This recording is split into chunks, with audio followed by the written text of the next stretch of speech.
के बजे ना 4:06 चले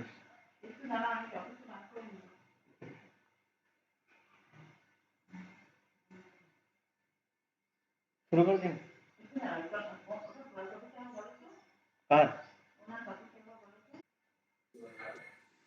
तो खाली रह गया Good afternoon.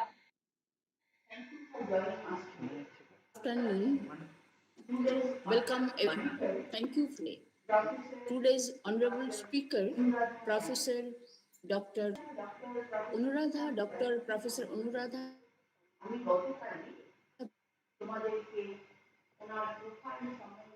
ব্যানার্জি সম্বন্ধে আমি গতকালই থেকে ফর্মালি ওনার পরিচিতি দেওয়া দরকার, যেহেতু ওনার প্রেজেন্টেশন। অতএব আমি আবার ওনার সম্বন্ধে আমি বলছি। Anuradha Banerjee is a professor of geography in the Center for the Study of Regional Environment Issues, reproductive health, public health, human ecology, integrated coast zone management, development studies, both women and child development, next human settlement, issues of uneven development, exclusion and discrimination, and application of remote sensing and GIS in geographical analysis. She has published 40 research articles, has contributed 25 chapters in different edited books, and has published 4 books on populace in contemporary South Asia, health, education, and migration. আমি এইটুকু বলেই মানে ওনার সম্বন্ধে বলতে গেলে একটা বই তৈরি হয়ে যায়। আমি একটি কথাই তোমাদের বলতে পারি, প্রফেসর ডক্টর অনুরাধা ব্যানার্জি, তার সম্বন্ধে একটি লাইনেই বলে দেওয়া যায়, তিনি একটি প্রতিষ্ঠান, একটি institution in the geographical field, in the population science field, in the urban geography field, in the migration field and so on. আমি ওনার ফাইল দেখছিলাম, ওনার কাজ দেখছিলাম। আমি গতকালই বলেছিলাম তার আন্ডারে, ওনার আন্ডারে এখনো পর্যন্ত টোটাল 31 জন 31 thesis, that is Rituparna Sen ছাত্রী। সে ভীষণ ভাবে এটি তোমাদের কাছে ভীষণ আনন্দের, ভীষণ গর্বের ব্যাপার। এইরকম 31 জন অ্যাওয়ার্ডেড হয়েছেন। অ্যাবাউট 49 জন, 49 জন তারা এমফিল ডিগ্রি পেয়েছেন, এবং তিনি এখন 19 জন স্টুডেন্টকে পিএইচডি থিসিস করাচ্ছেন। মানে এগুলো এর ভাস্টনেস, এই যে আমি কথাগুলো বললাম, এগুলোর যে মানে দ্যাট ইজ হচ্ছে তার যে এক্সপ্যানশন, সেটা তোমরা হয়তো এখন বড্ড ছোট, অতটা এখনো বুঝে উঠতে পারবে না। আমরা টাইম টু টাইম তোমাদেরকে ক্লাসে আমরা এগুলো বলে থাকি, তোমাদের হায়ার স্টাডিজে গিয়ে যাতে অসুবিধে না হয় সেই সম্বন্ধে আমরা তোমাদেরকে সবসময় তোমাদের কিন্তু হাইলাইট করি, ফোকাস করি, ওপরের দিকে তাকাও বলি। আমি চাইব, এবং তোমরা জানো ডক্টর অভিজিৎ মিস্ত্রি, তোমাদের অভিজিৎ স্যার, তিনি কিন্তু তার সঙ্গে, তিনি এই প্রফেসর ব্যানার্জির সঙ্গে ভীষণভাবে সাবজেক্ট সম্বন্ধে তিনি কিন্তু ভীষণভাবে জড়িত, এবং তাদের মধ্যে কথাবার্তা হয়।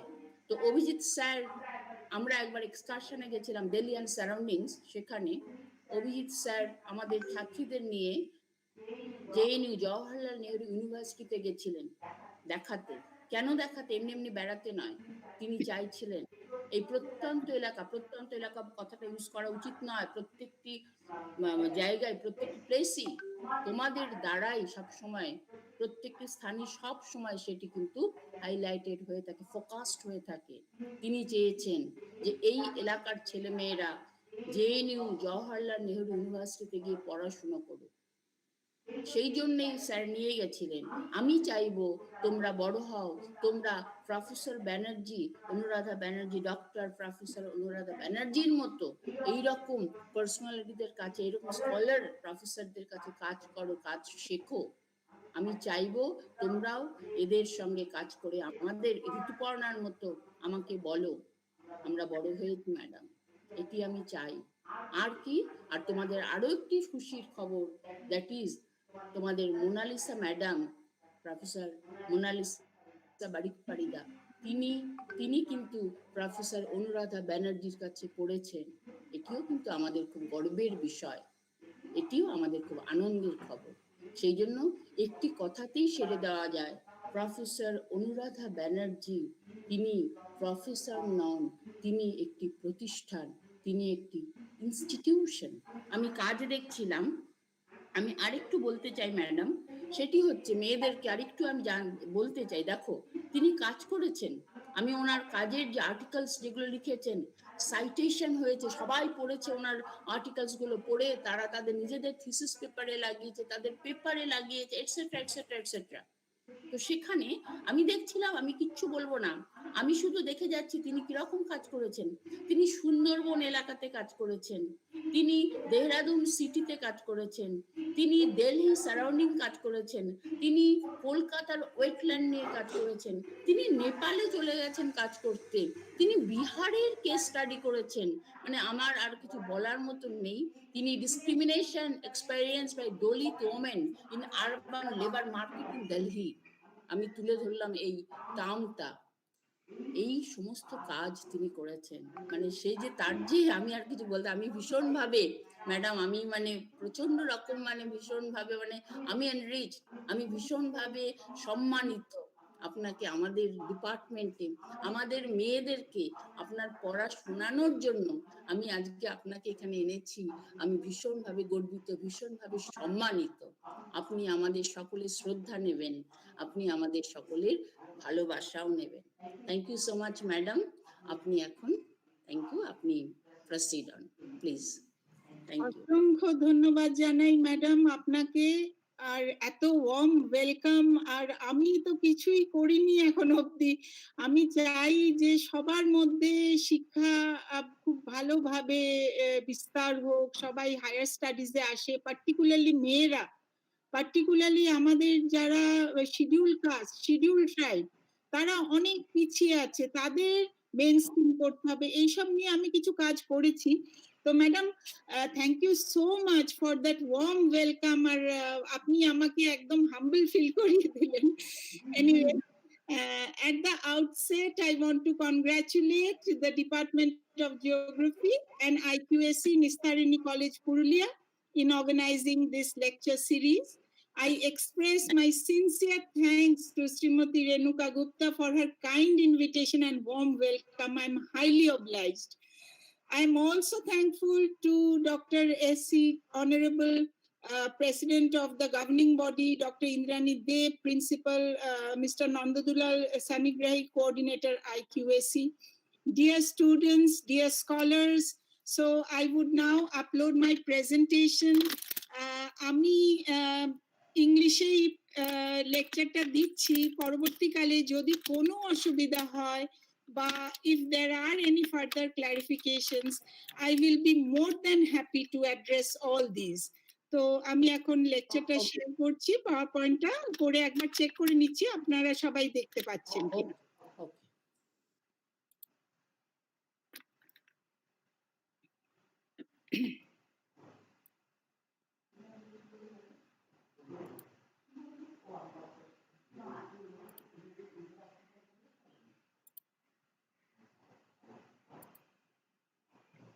লেকচারটা কি ভিজিবল, ফার্স্ট স্লাইডটা? ওকে, হ্যাঁ ম্যাডাম। Yes, ma'am.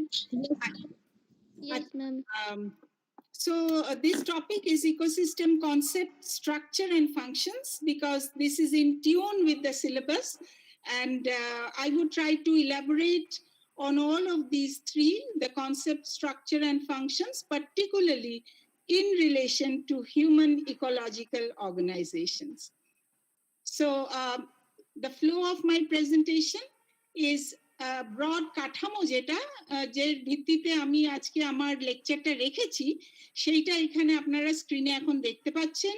সেটা হচ্ছে firstly I will talk about ecosystems, certain concepts. Second, the historical development of the concept and this discipline, in particular energy flow in an ecosystem, moving from there to ecosystem services, then a brief history of human ecosystem interactions. যেহেতু সময় অতটা নেই, I'll be focusing on two ecosystems in particular, which is the rural ecosystems and urban ecosystems. So I'll be talking about rural ecosystems, rural ecology, impact of agriculture on degradation of rural ecosystems before moving on to the urban ecosystem. Then I'll be talking about urban ecology, role of humans as components of urban ecosystem, urban patterns, ecosystem functions, and moving from there to the man-made actions which result in degradation of the urban ecosystems. Finally, if time does permit, I will focus a little bit on ecological resilience in the context of sustainable development. Some of the concepts which should be very clear in the beginning, that the basic discipline is termed as ecology. Now, what is ecology? Ecology is the science of relationships between living organisms and their environment. So whatever we are discussing today is within the broad ambit of ecology. The other component, which is human ecology. What is human ecology then? Human ecology is the discipline that inquires into the patterns and processes of interaction of humans with their environment. So ecology concerns both of human as well as natural systems. So in human ecology, it is the environment that we are interested, and environment is perceived as the ecosystem. Then defining what is an ecosystem then? Ecosystem is each and every entity in a specified area. That means each entity, whether living or non-living, that means biotic or abiotic, forms constituents of ecosystem. So it may include the air, soil, water, plants, animals, microorganisms. These we know from the core of the heart, because now we are in the COVID period. We know what consequences human beings are suffering because of that. And then human-built structures, which form part of what is known as the cultural landscape. So you had a lecture, perhaps you'll be having a lecture on the natural landscapes. But as part of human ecology, we are also concerned about the cultural landscape. Cultural landscape in this case means the man-made landscape. So the living part of the ecosystems, that is whether we are talking about the microorganisms, whether we are talking about plants, animals, including human beings that form the apex of the ecosystem. They're all the biotic components, and they're termed as ecosystems biological community. Now, what is of concern to us is the size and the scale factor when we talk about ecosystems. So one would like to know how big is an ecosystem. To us, a small pond in a forest may be an ecosystem, whereas the entire forest itself is an ecosystem. A single farmland may be an ecosystem, whereas the entire rural landscape may be an ecosystem. Similarly, the villages, towns, hamlets, cities, metropolises, megacities, everything, they're ecosystems. So that means the scale factor is very, very important. A region of thousands of square kilometers is an ecosystem. In that sense, the entire planet Earth is an ecosystem. And now we are in this virtual ecosystem. I'm giving the lecture virtually. Your classroom, where your teachers come, give you lectures, is a micro ecosystem. So the basic fact is that as geographers, it is of basic interest to study human ecology and understand about the relationships between people, their environment, they're very distinct, as yet they're very intrinsically related part of the ecosystem at all levels. So this I have already told you. I just wanted to give you a pictorial, in the form of a pictorial diagram, that how the living and the non-living part both constitutes part of the ecosystem. Now, as geographers, many scholars would like to study some of the major ecosystems of the world, which can be tropical rainforest, it can be temperate forest, as you can see in this slide. They can be coniferous forests, tropical grasslands, temperate grasslands, Mediterranean region, desert, tundra, mountain ecosystems. Mountain ecosystems are one of the most fragile ecosystems of the world. So the interconnectedness, the adaptive strategies, the co-adaptation processes are all somewhat different in different ecosystems that we are talking about. So basically, environment is perceived as the ecosystem. That means the ecosystem is everything, each and everything in a specified area. And the scale factor does matter. And when we talk about human environment ecosystem or human environment interactions, that means we have two entities. We have the ecosystem, which can be natural ecosystem, which can be human ecosystem, and we have the social systems. So they are interacting, they're in a process of interaction continuously, shaping or figuring all the processes that are taking place on the surface of the earth.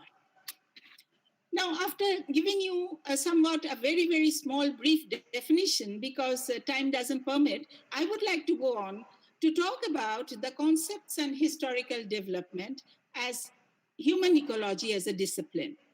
Human ecology is both an interdisciplinary as well as a transdisciplinary subject. Now, interdisciplinary, এখানে একটু বোঝবার দরকার আছে, interdisciplinary is within the discipline itself.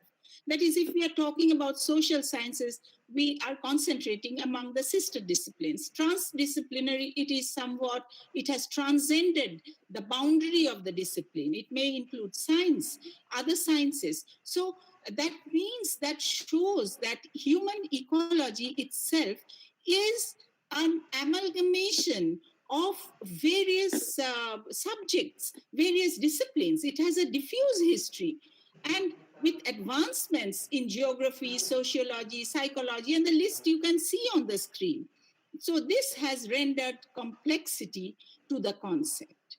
Now, going back to the origin of how it has originated, it was a broader disciplines that Greeks had studied, and this is the historical period we are talking about. But the term ecology was coined by Ernest Haeckel in 1866.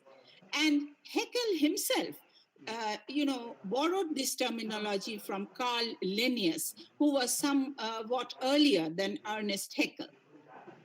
And actually, it was Linnaeus who started writing about that there is a close affinity between humans and primates, including, he also indicated about the balance of nature. And when we are talking about the balance of nature, we are indicating two ecological functions, which we particularly call ecosystem services or natural capital. In modern days, in contemporary times, we talk about this as natural capital. Now, Linnaeus also influenced Charles Darwin and other scientists. So, ecology as a concept, it is not just biological, it is a human science as well. So these are the two very good books on ecology, which I am presenting on the screen for you. One is Fundamentals of Ecology by Odom and Barrett. The other is Human Ecology by Martin. These two are very, very good books, and they're written in a very lucid language, and I think you can refer to this. Early and very influential social scientist who influenced the history of human ecology was Herbert Spencer. Spenceরের কথা তো তোমরা নিশ্চয়ই পড়ে থাকবে যারা political science করেছো বা political science as an optional করেছো. In fact, it was Herbert Spencer who first coined the phrase survival of the fittest. And Spencer was also an early founder of sociology, and he developed the idea that society is an organism, and thus, the school, the socio-ecological school came into being. So history of human ecology has very, very strong roots with geography and sociology. There are other works also. Like I have written over here, you can see George Perkins' Marsh, Man and Nature, or Physical Geography as Modified by Human Action. Then the work of Ellen Swallow Richards, who had worked on home economics regarding sanitation and other such issues. Then the entire school of urban social ecology by Robert T. Park and Burgess. Burgess's concentric zone model we study right from graduation onwards. So over a period of time, they developed other branches of human ecology, be it ecological anthropology and environmental geography, cultural ecology, urban ecology, environmental sociology, and the list is enormous. Paul Sears was also a very important scholar who gave an elaborate account of human ecology as early as 1954. And he was also talking about the ill effects of human interventions. In fact, he was addressing topics like population explosion, global resource limits, pollution, etc. In present times, I'll talk about that also later when I discuss about rural ecology and urban ecology, that human beings, because of their activities, they have changed the earth so much that a new geological epoch we are talking about that has come into existence, which is known as Anthropocene. The human niche or ecological polis of human society therefore has created an entirely new arrangement of ecosystems.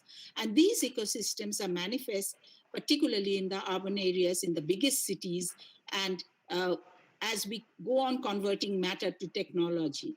So human ecology has created anthropogenic biomes or anthromes. And of late, we are also talking about techno-ecosystems, technosphere. Of course, this virtual mode is a part of that. So that is why I'm saying now we are in the virtual ecosystem. Now we all know in a simplest of the ecosystem or in any ecosystem, there is an energy flow. All of you must be knowing that. And had it been in a classroom, I would have asked you also questions. The basic energy is, of course, coming from the sun. Sun, then photosynthesis in plants, and from plants, it is passing on to higher and higher trophic levels. And in that sense, some of the energy is also getting lost. So you can see in this diagram, there is an energy flow through the system, the red one, and the blue one is heat energy lost from the system. So therefore, energy loss is also there as we move on to the from the primary producers to the tertiary consumers, and man is also a part of the tertiary consumer.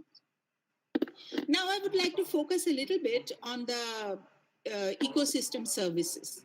So ecosystems of planet Earth are coupled with the human environments, which I've already spoken to you. Now, ecosystems, they regulate the global geophysical cycles of energy, climate, soil, nutrients, and water. And these, in turn, help the growth of the natural capital. Now, natural capital is necessary for human beings for their sustenance. So, therefore, every product of human environment that we are talking about, or human ecology we are talking about, it comes from the natural systems. So, in that earlier, the areas that were fragile areas, they were not being cultivated. Today, what man has done has extended cultivated areas into fragile zones as well, to feed the human population. So there has been population growth. So at every step, we are transgressing the carrying capacity or trying to increase the level of the carrying capacity. That means you can see from this diagram that we are capturing a larger part of the biological production. So this was before, the left side shows before agricultural revolution. This is after agricultural revolution. But remember, Earth is a closed system. If we tamper with the natural processes, sooner or later, there in the developing nations, is too marked. There are higher levels of consumptions on the developing world, developed part of the world, whereas developing part of the world is passing through the youth bulge. So all of these factors do tamper with the ecological system. So this is the global human population in billions. As you can see that till 1080 it was not much. There was a Black Death. This dent is because of the Black Death that was a pandemic that spread in Europe. But post Black Death, the population, it spiked and it is continuing to increase. So each of these, whether we are talking about industrial revolution, whether we are talking about improvements of technology, whether we are talking about the green revolution, at every step, the human population has been increasing and the capacity has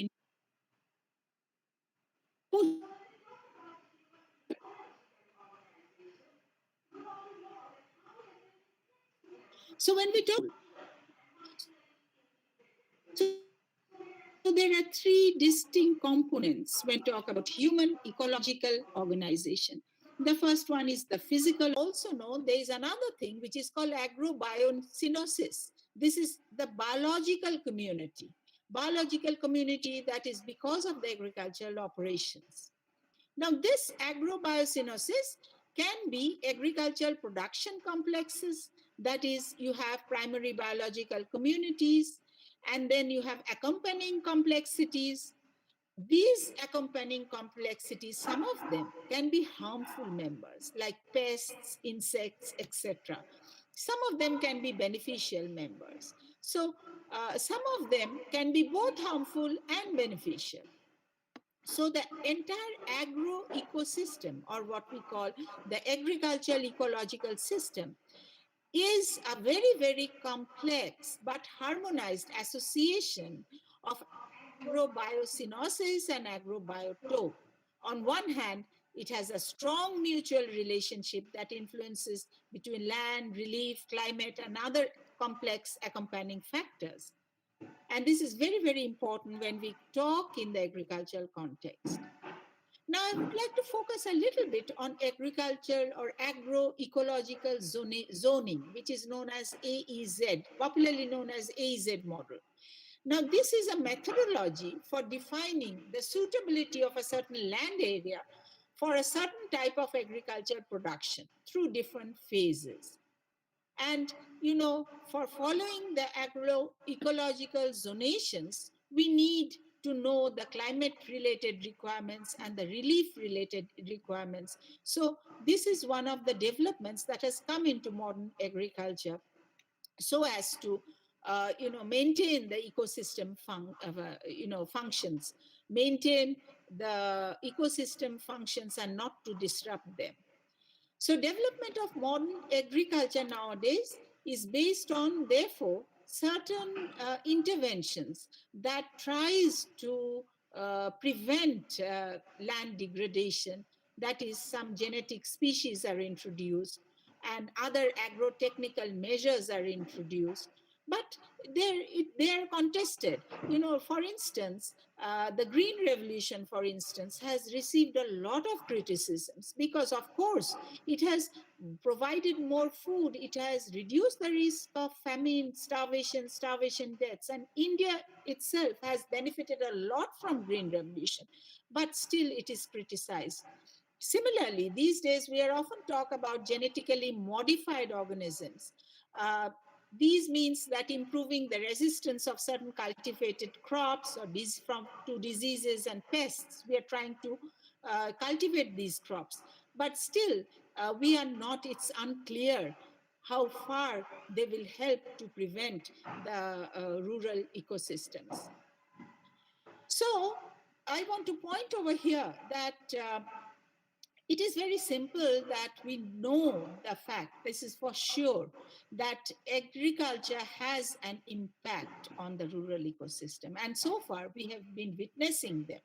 There has been degradation of agricultural ecosystems like air, water, and soil, particularly, they are directly exposed to degradation. And I have listed over here what we have done, some of them, if not all, like loss of natural habitats, loss of natural forests, grassland ecosystem, disappearance of natural biotopes, exhaustion of soil fertility, occurrences of various pests, water loss. Our wetlands have disappeared.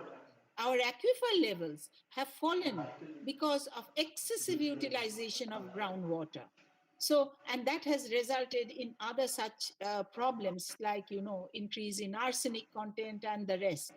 There has been eutrophication and pollution of waters, emission of nitrogen oxides.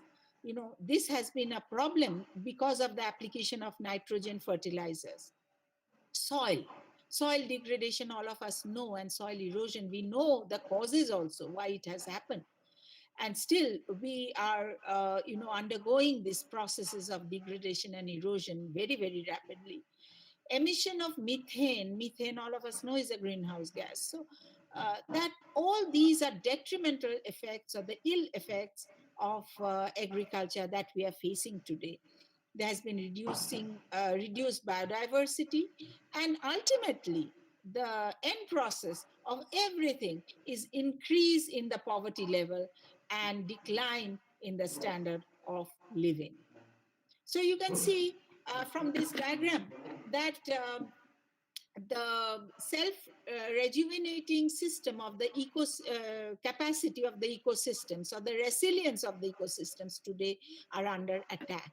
Because on one hand, we have human-induced succession. Secondly, we have human-induced disturbances. So human inputs are more and more into the natural ecosystems. And so at the end of the day, what we get is a loss of natural function. That is, ecosystem is not okay. So in order to cope up with this, there has been, the concept of now we are talking about is sustainable agriculture. Sustainable agriculture, why do we want it? We want it for two reasons. That is for food security, and secondly, food safety. Food safety is a big issue in the West, unlike us, because they would only take food that is organically produced. So because we are a poor country, we do not think about food safety, but availability of food does matter to the Indian population. So a new approach to agriculture based on sustainability of the ecosystems and rural areas, which is currently known as sustainable agriculture and rural development, has become very, very important. And it includes sustainable development of agriculture, forestry, fishing, conservation and protection of all the natural inputs, and employment of best available techniques and technologies into practice, which is known as BAT. So this is the model where you have sustainable management of ecological systems. So I do not want to go into the depth of this. Also, the time will not permit. I want to say that at the, revolutionizing present agriculture, at the, central focus is of organic farming. And the West has already done it, and we are also doing it, but we have still a long way to go. Now I move on to the second part of my lecture, which would be on urban ecosystems. This is also a very good book on urban ecosystems, that is Ecological Principles for the Built Environment by Frederick R. Alder and Colby J. Tanner. So this is for your reference. You can look up that. It's also in the Google. If you search in the internet, you'll get it.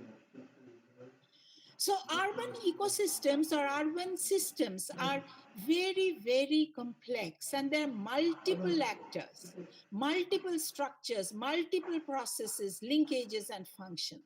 It can be either the built system, it can be the social or economic system, it can be the ecological system. And then cities as open systems means they are exposed to the entire external world via complex linkages and feedback, which can be at the national level, it can be the regional level, and these are impacting on the settlements, which can be rural, it can be peri-urban, it can be cities. So all of them are interlinked part of the system. They are very, very dynamic, and they are evolving at a very, very fast pace, more than the rural ecosystems. So when we talk about the urban ecosystems, they differ entirely from the natural ecosystems and also from the rural ecosystems in somewhat, some manner. And these are because their climate, soil, hydrology, whether you talk about species composition, population dynamics, flows of energy, all them are somewhat different. Now, one of the most important points that should be stressed over here is that the Earth's ecosystems, when we talk at the broader sense, we are talking about the planet Earth, the ecosystems of the Earth, they are more influenced, they influence a great deal by the pace and pattern of urban growth. And we all know that rapid urbanization and urban growth is the hallmark of the world today, particularly in the developed part of the world, but in the developing part of the world, sorry, in the developed part of the world, uh, there has been already a level of urban growth. But the developing parts, since they are, huge population giants, they are expanding their urban populations in a very, very big manner. So we know that world urban population will reach more than 60% by the year 2030. This is 3 times the total population of the planet 100 years ago. Just imagine what we are contributing to the planet Earth or the ecosystem of the Earth. So, this is even more complex when we talk about human natural systems. If you look into the largest of the urban areas, the metropolitan cities, mega cities, this is really, really very, very complex. This graph shows that how population is increasing very, very rapidly, the urban population, which I've been talking about to you. So again, I go back to the work of Burgess and Parkett, all, and there are other scholars also who are the champions of the Chicago School of Urban Sociology, who are talking about the driving forces and mechanisms that govern the urban ecosystems. And in that sense, they have expressed that the city is a heterotropic ecosystem. Heterotropic means that the city is highly dependent on very, very large inputs of energy and materials, and also has a vast capacity to absorb emissions and wastes. So this was there, but what if you cross the threshold? So I'll be talking about that in a few minutes. Wallman in 1965 had applied another terminology, which is known as urban metabolism. This means to quantify the flows of energy and materials into and out of hypothetical American city. He tried to measure that. But more recently, we have certain other theories like complex systems theory. And this complex system theory, as given by Gunderson and Holling, they try to study the human natural systems and try to conceptualize human natural systems by focusing on 2 scales. One is the temporal scale, one is the spatial scale. So of each of these component units, they operate within certain scales. So the temporal character and the spatial character are highly important when we are talking about the urban ecosystems. Now, human ecological systems, when as the urban ecologists describe, they say that it is a hierarchy of nested set of adaptive cycles. And the theory that they put forward is the theory of adaptive cycles. That is, it's a very, very dynamic system, and it does not tend to some stable conditions. That means stability which is, stability realms are the basic ground point for human ecosystems to operate because of the positive and the negative feedback loop. When both one, interacts with the other, the idea is that you have to reach a stability domain. But this does not take place in an urban ecosystem. And urban ecosystem, what is we are discerning today, there is a rapid growth. There's, of course, we try to conserve. However, we can't conserve, then there's a collapse. And again, renewal, again, reorganization. So we do not know where the end lies. So a new model of dynamic change that is regulated by properties of the economy, ecosystems, is that the potential to change, the degree of interconnectedness, and the system's resilience, which we are trying to figure out at the present. Pickett and all in 2001, they developed another framework for the urban long-term ecological research. That is, they tried to articulate the different subsystems that constitute the human ecosystem within the urban areas and tried to look into the feedback loops. So the link between human system and biophysical resources, that is the patterns and processes per se, is mediated by the resource system, which in turn includes both cultural and socio-economic mechanisms. And because of the cultural and the socio-economic mechanisms that are operating in the urban ecosystems, it is rendering much, much more complexity to it. This is the ecosystem framework. I again won't go into much detail of it. So you have the three things which I was talking about. You have the human social systems, then you have a resource system and the biophysical resources and how they are interacting. And they have a lot of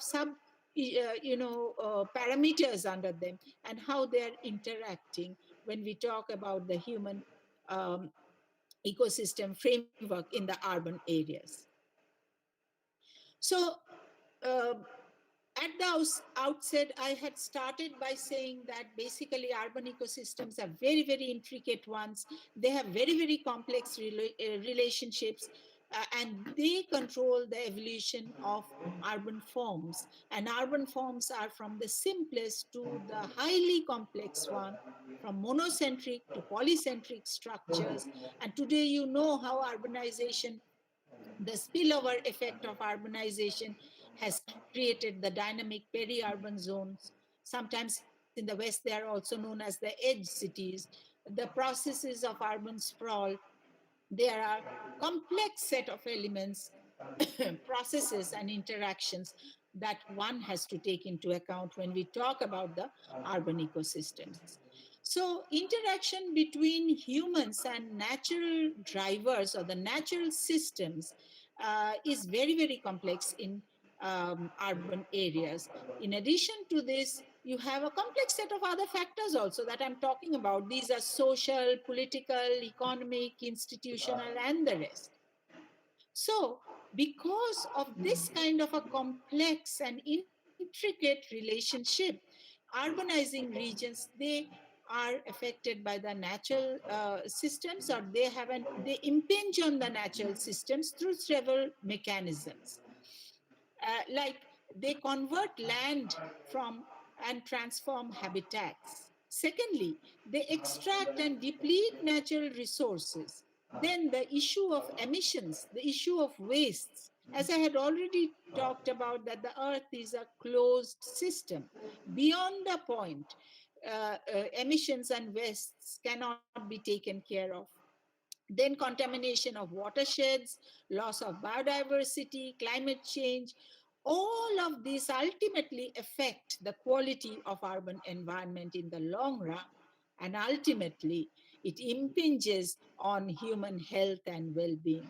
So disequilibrium, it has already been created by human beings, and also they are at critical levels. So a threshold level have been reached. So this is the integrated ecological and urban development model, how you have all the actors, they are playing a very, very important part when we talk about urban ecology. Now, here I would also like to talk about some of the ecosystem functions when we talk about urban patterns also. Now, amount and form of urban development has different effects on ecological systems. So humans affect these ecosystem functions, and there are two kind of changes. One is a direct change, one is a subtle change. Subtle is a slow change in the biophysical and ecological processes. But the larger the urban center, the ecological footprint is even greater. So you have urbanization has an impinging effect on primary productivity, on nutrient cycle, on hydrological function, and by and large on the ecosystem dynamics. And how do they do that? There are a series of changes that are taking place, whether we talk about in the climatic realm or hydrologic or geomorphic, biogeochemical processes or biotic interactions. So the situation has become very, very grave and of serious concern in present times. And all of us know, I will point out to some of these problems that we are facing today because we are standing at the threshold and we still do not know the kind of resilience that the urban areas would provide or the urban ecosystems would provide because we have tampered with all the ecosystem functions and services. The urban heat island effect is a very, very important thing which is happening because urban areas, particularly the largest ones, they have become concrete jungles.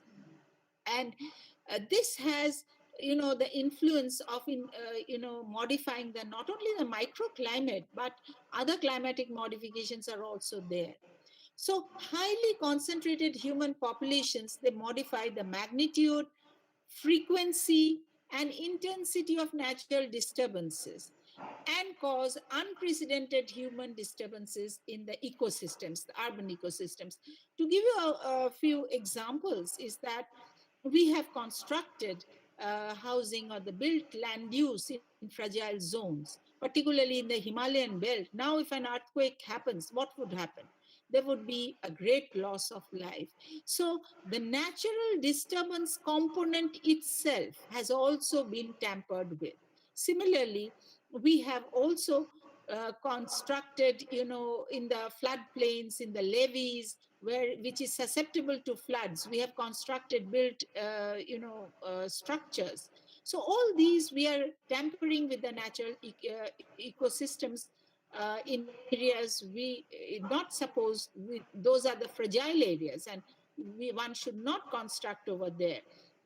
Another example is we have created factories where their human habitations are there. As a result, the pollution factor is too high. So similar such examples we can give. That means that human beings have been capable enough of tampering with the magnitude, frequency, and intensity of natural disturbances. So this is yet again an integrated framework of coupled urban ecosystems. As you can see, that the functions, these are the functions of ecosystems, whether you talk about the natural functions or the urban functions, then the processes and the pattern. So they are interlinked processes. So any change in one part will affect the other part very, very rapidly through a chain of feedback loops. That is what I meant to say. So today we are talking about the degradation of urban ecosystems. And some of these I have already discussed with you. We are talking about urban heat islands. Another thing is that urban air quality, because we have done enough of a damage to the air quality, particularly in the largest cities of India. All of you know that the ambient air is highly polluted. And then climate change is a mega issue. It is affecting the entire world at large. And this is also because of human interventions. It is said that in future, even if no war is fought between countries over any other issue, but it will be over water. So water availability, particularly in the urban areas, is a very big problem. This is not particularly for urban areas, but even the rural areas are suffering from it. So we are increasingly facing a hydrological stress. And it is not only the question of availability, but also the quality of water that we are getting. That is also of serious concern, particularly in the urban areas. Now, I would like to focus a little bit on ecological resilience. I have already pointed out to you that when we talk about the natural ecosystems, when we talk about, in fact, the ecosystems, any ecosystem, they have this power to rejuvenate themselves. And they also have the power to absorb any shocks and bounce back to normalcy. That is what resilience means. But if human beings are tampering with the normal processes, then the question of resilience becomes a question, remains as a big question. So, ecological resilience is often interpreted as a measure of the potentials of a system to recover to a desired state. Suppose if there is any shock or any stress, then the system can recover very quickly. So of course, some recover very, very fast, some they can recover only after some time, some do not recover at all. So that means that the system doesn't have resilience. So the capacity of an ecosystem to regain characteristic processes, structures, functions, and feedback loops that I have been talking about following disturbance or managing the actions, they are referred to as components of resilience. And we find that somewhere it is of high resilience, somewhere it is low resilience. High resilience ones are where the adaptive capacities are very, very strong. So, when we are talking about the primary factors that influence ecological resilience, it means that they have adaptive strategies, and these adaptive strategies help them to recover from the shock or the stress. So resilient ecosystems are the backbone of sustainable environmental support systems. So you have all these when we talk about environmental characteristics, or we talk about ecosystem attributes and processes, whether abiotic or biotic, the disturbances, whether they're ecosystem disturbances or anthropogenic disturbances, or influence of anthropogenic disturbances to create more of an ecosystem disturbances, the landscape configuration, composition and configuration. So all these, are part and parcel of the resilience that we are talking about.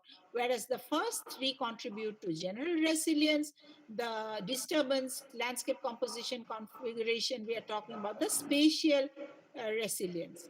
And we have certain interventions in the form of policies, in the form of goals and actions, particularly the adaptive strategies that will shape whether we can have a general resilience or we can have a spatial resilience, or we can have both.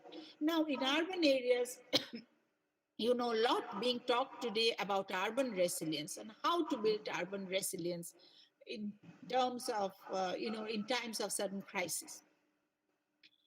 So the patterns emerging from recent literature suggest that there is a profound influence of human beings on the structure and functioning of urban ecosystems. Not only urban ecosystems, I've been discussing with you the agricultural ecosystems also, the rural ecosystems, the natural ecosystems. All of them are being affected. And another point to mention over here, that there has been inequalities also. This kind of interventions is also shaped by socio-economic inequalities and inequities. And this has resulted in certain movements of environmental justice movements. So linking social organization and ecological outcomes are very, very important, whether we talk about the land use differentiation, whether we talk about social stratification, whether we talk about group norms, you know, or the symbolic presentation or self. So environmental justice movements, whether you talk about the Greenpeace movements or any other movements, you know, that you can see in India or in the world, they have become the order of the day to, you know, protect our ecosystems. But these are all suggestive because also the sustainable development goals talk about protecting our ecosystems, which is very, very important. Unless and until we do that, we are cutting across the resilience of the ecosystems, whether they're natural, whether they're rural, or whether they're urban. And we will be facing catastrophe if timely action is not taken by everybody, not only at the international level, but the national level, and coming down right to the community and the individual level. With that, I think I will end my discussion over here. And I would like to just read out from what Kofi Annan has said, that our biggest challenge in this new century is to take an idea that seems abstract, that is, I'm talking about sustainable development, and turn it into a reality for all the world's people. Thank you, everybody, for a patient hearing. And if you have any questions or any clarifications, I'll be more than happy to address them. Thank you. Thank you, ma'am, for teaching us today. And this is actually not a lecture session for us, ma'am. This was a class learning process for all of us. And ma'am, we really enjoyed your class today and found it very diverse as well as inclusive of all that which we are supposed to teach or learn in our 5th and 6th semester, ma'am. It was like you really taught us our 5th semester environmental geography and 6th semester biogeography. Ma'am, we thoroughly enjoyed your class, and I really feel proud to be your ex-student today. And it was like attending your class after 2 decades. I was your student in 1999, and I thought that I'm still in JNU room number 401 listening to your lecture, ma'am. This was an excellent class after 2 decades for me as well as my students. Ma'am, there are 2 questions from the students. Like one of them, Choumita, she has written that how do we look into the fact that we are in the threshold of the global collapse? This is a very, very pertinent question that you are adding. We are getting certain, you know, indications. Of course, the human ingenuity always rides high, and we may, you know, overcome that also, because at every time of any crisis, human ingenuity has pushed up the survival. But we often are today talking about the 6th extinction. Everything is disappearing.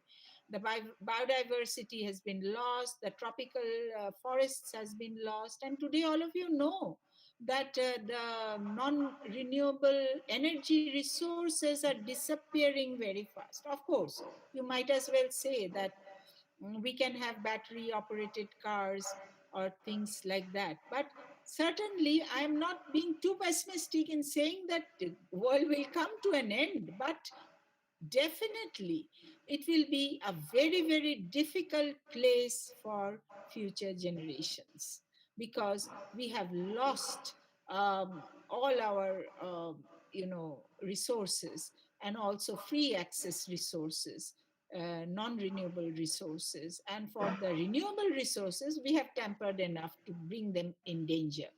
So that is all I have to say about this. Yes. Ma'am, one more question from my third year final year student, Rimpa Mahato. She has to ask you that, is there any visible impact of COVID-19 pandemic on the urban ecosystem? Oh, that is another visible impact, like yes, yes, yes. Visible impact in the sense, you know, you will find now that all the structures and the things we are talking about city planning, a new kind of planning on the face of future pandemics. So the processes have started, but maybe it will take some time to enact that. But the city planning, agencies, they have taken this into um, their action, particularly in the West. In the developing part of the world, they are still grappling. So the visible thing is that only when we see something spatially, then only we can relate it to the visible aspect. Otherwise, the other things are mostly behavioral. Yes. Any other question? I think Ma'am, there's a a question. long line of questions. Okay. Ma'am, can we request our HOD ma'am, Renuka ma'am, to send you the questions, because there's a long list of questions. They have covered up the whole syllabus for you to answer. Yes, So, like one of them asked, can we quantify, ma'am, one of them has written, can we quantify cultural ecosystem services from the urban environment? quantification. Yes, quantification can be done. Ma'am, she has written, Hello. hello. Yes. Ma'am, there is a network problem, I guess.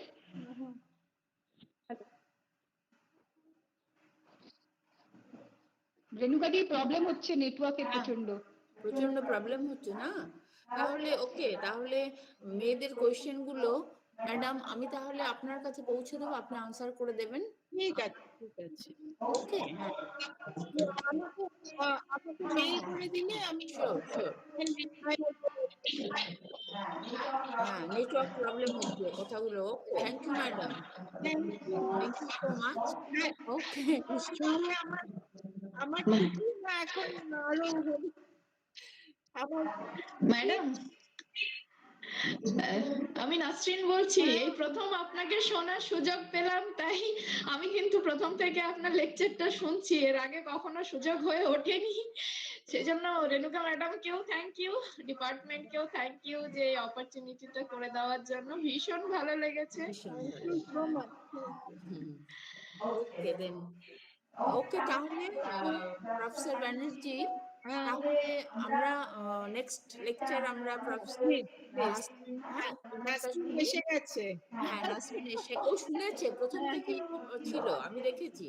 হ্যাঁ পুরোটা শুনেছি, আপনার lecture শোনার জন্য join করে নিয়েছিলাম আগে। Thank you so much.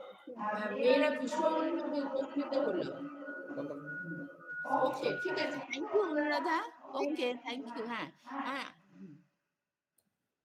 ঠিক আছে।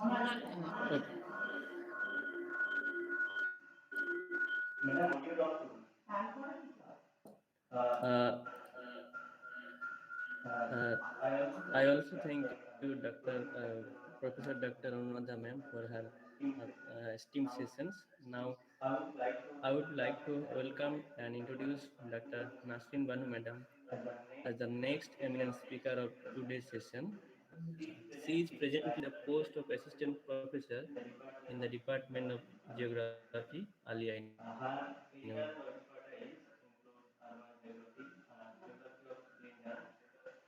of Gender. She has several national and international research papers and book publication. She has also received the Young Geographer Award of Institute of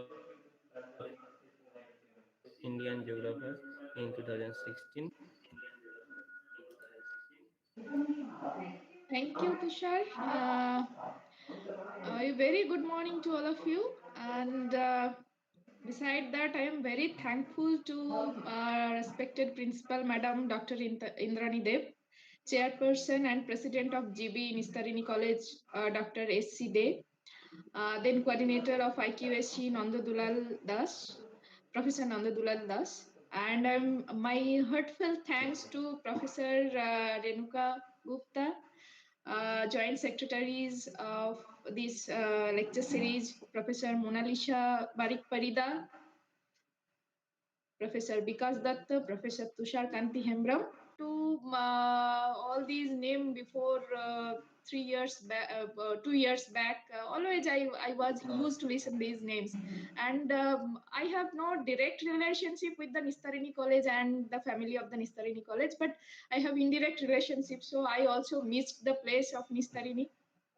So today I feel very much lucky and also feel very privileged as well as honored to be invited here for this for the lecture, and Hembram for introducing me told that I am eminent speaker. Obviously not, I am not eminent speaker, but at my level I will try to best to speak on the particular topic. And definitely I think I will also enjoy, because I know about the Nistarini College and the quality and the potentiality of the girls, because Nistarini is an esteemed college in West Bengal, and basically the geography department of Nistarini College, they performed their performance each have to be appreciated, because the girls of this department, their performance in the university, they actually the rank holder in the university. So I know a little bit about the department, so I think we both will be enlightened by this lecture, all the lecture series, not particularly this. So now I would like to present, I would like to share the PPT. uh, am I audible clearly? Yes, ma'am. Yes, ma'am. হ্যাঁ Okay. হ্যাঁ নাসরিন নাসরিন ওকে And Nasrin madam. হ্যাঁ হ্যাঁ Yes, ma'am. তুমি শুরু করো ওকে হ্যাঁ হ্যাঁ Okay. স্লাইডও দেখা যাচ্ছে নাসরিন স্লাইডও Yes. ক্লিয়ার হ্যাঁ, আরবানাইজেশন ঠিক আছে তাহলে yes, I'm coming to the point that today we are going to discuss about urbanization in India. Okay, তো আমাদের আলোচ্য বিষয় আরবানাইজেশন ইন ইন্ডিয়া, সেটা আমরা যখন পড়ি তখন আমাদের কোনো বিষয়ই যখন আমরা পড়ি কেন এই বিষয়টা ইম্পর্টেন্ট। আরবানাইজেশন আজকে কিন্তু একটা ইম্পর্টেন্ট ফেনোমেনা। সে আর আরবানাইজেশনটা আমাদের কেন পড়া দরকার, urbanization ta ki, what is the difference between urban and urbanization, and the history of the urbanization with the special reference to India, what is the train and pattern of the urbanization. So these are the very basics for understanding the urbanization with the special reference to India. Okay, তো এই যে আমি প্রথম আমাদের মনে question আসে যে urbanisation আমরা পড়বো কেন বা জিওগ্রাফি ডিসিপ্লিনে। তো সেই কোশ্চেনটা যখন আমার মনে আসবে তখন তোমরা এই যে ডেটাটা তোমরা দেখতে পাচ্ছ, সেটা কিন্তু একটা এটা থেকে একটা আনসার দেওয়া যায়। যেমন 1900-এ তুমি অ্যাবসলিউট পপুলেশন যদি তুমি দেখো, তো সেটা মানে শুধু 200 মিলিয়ন, কিন্তু 2011-এর যদি ওয়ার্ল্ডের তুমি পপুলেশন দেখো, তো সেটা ইনক্রিজ হয়ে কোথায় দাঁড়িয়েছে, 3,000-এর বেশি, ঠিক আছে, 3,000 মিলিয়নের বেশি। এগেন মানে এমন অনেক সময় বলা যায়। Ma'am sorry to interrupt you, আপনার পিপিটিটা প্লিজ চেঞ্জ করুন ম্যাম, যে ডেটাটা। হ্যাঁ, থ্যাংক ইউ ম্যাম। আচ্ছা, দেখা যাচ্ছে এবার? ম্যাম ইয়েস ম্যাম, দেখা যাচ্ছে। ওকে ওকে, মোনালিসা দি please don't call me ma'am, please call me Nasrin. একদমই আমি কমফোর্টেবল নই। তুমি আমাকে হ্যাঁ ঠিক একদম ঠিক আছে। আচ্ছা, এই যে আমি বলছি যে আরবানাইজেশনটা কেন ইম্পর্টেন্ট, সেটার উত্তরটা কিন্তু অনেক অনেক সময় এই ফিগারটা দিয়ে দেখা যায়, ঠিক আছে। তো এখন যেটা শেয়ার মানে অ্যাবসলিউট, অনেক সময় বলা হয় অ্যাবসলিউট পপুলেশন কিংবা absolute number, it doesn't say nothing যতক্ষণ আমরা সেটা শেয়ারে বলছি। তো তুমি যদি শেয়ারটাও তোমরা যদি দেখো, তাহলে দেখবে যে 1900-এ যেটা আরবান পপুলেশনের শেয়ার ছিল অ্যাক্রস দ্য ওয়ার্ল্ড, সেটা অনলি 15%, আর এটা এখন দাঁড়িয়েছে কোথায়, মোর দ্যান 52%, ঠিক আছে। মানে more than half of the population now they are living in the urban area across the world. তাহলে যেমন আগে আমরা সচরাচর, আগে কেন এখনো তোমরা যদি কোনো টেক্সট বই কিংবা রেফারেন্স বই দেখো, তাহলে সবসময় আমরা কি দেখি, প্রথমে রুরাল তারপরে আরবান, রুরাল তারপরে আরবান। তো এইটা জাস্টিফিকেশন কি ছিল আগে জানো, যে কেন নাকি মেজরিটি যেদিকে হবে তাকে সাধারণত প্রেফারেন্স দেওয়া হয় প্রথমে, ঠিক আছে, যেমন মেল ফিমেল, তো মেল পপুলেশন বেশি বলে মেল তারপরে ফিমেল, এইরকম যে মেজরিটি যেটা বলবে আমরা সেই দিকে থাকবো। কিন্তু এখন যদি তুমি 2011 এর যে স্ট্যাটিস্টিক্স, সেটা অ্যাক্রস দ্য ওয়ার্ল্ড কিন্তু most of the people they are, majority of the people they prefer to stay in the urban area. So now এটা আগে পরের ব্যাপার যদিও নয়, তবুও এখন কিন্তু সেই জাস্টিফিকেশনটা যদি আমরা নিয়ে থাকি, তাহলে কিন্তু আরবানের পরে রুরালকে আমাদের বলা উচিত। সেটা বেশি গুরুত্বপূর্ণ নয়, তবুও জাস্ট আমি একটা হাইলাইট করতে চাইলাম, কেননা এইটা নিয়ে অনেক একটা সময় আমি যখন একটা ওয়ার্কশপ অ্যাটেন্ড করেছিলাম, তো এটা নিয়ে ডিবেট হয়েছিল, আর এক্সপার্ট উনি অ্যাগ্রিড হয়েছিলেন যে now we yes we have to now transform the saying rural to urban, but we have to keep urban first, and then after the urban we have to use the rural. Okay, তো এই যে population, urban population এত বেড়ে যাচ্ছে, সেই বাড়াটার কারণটা কি হতে পারে?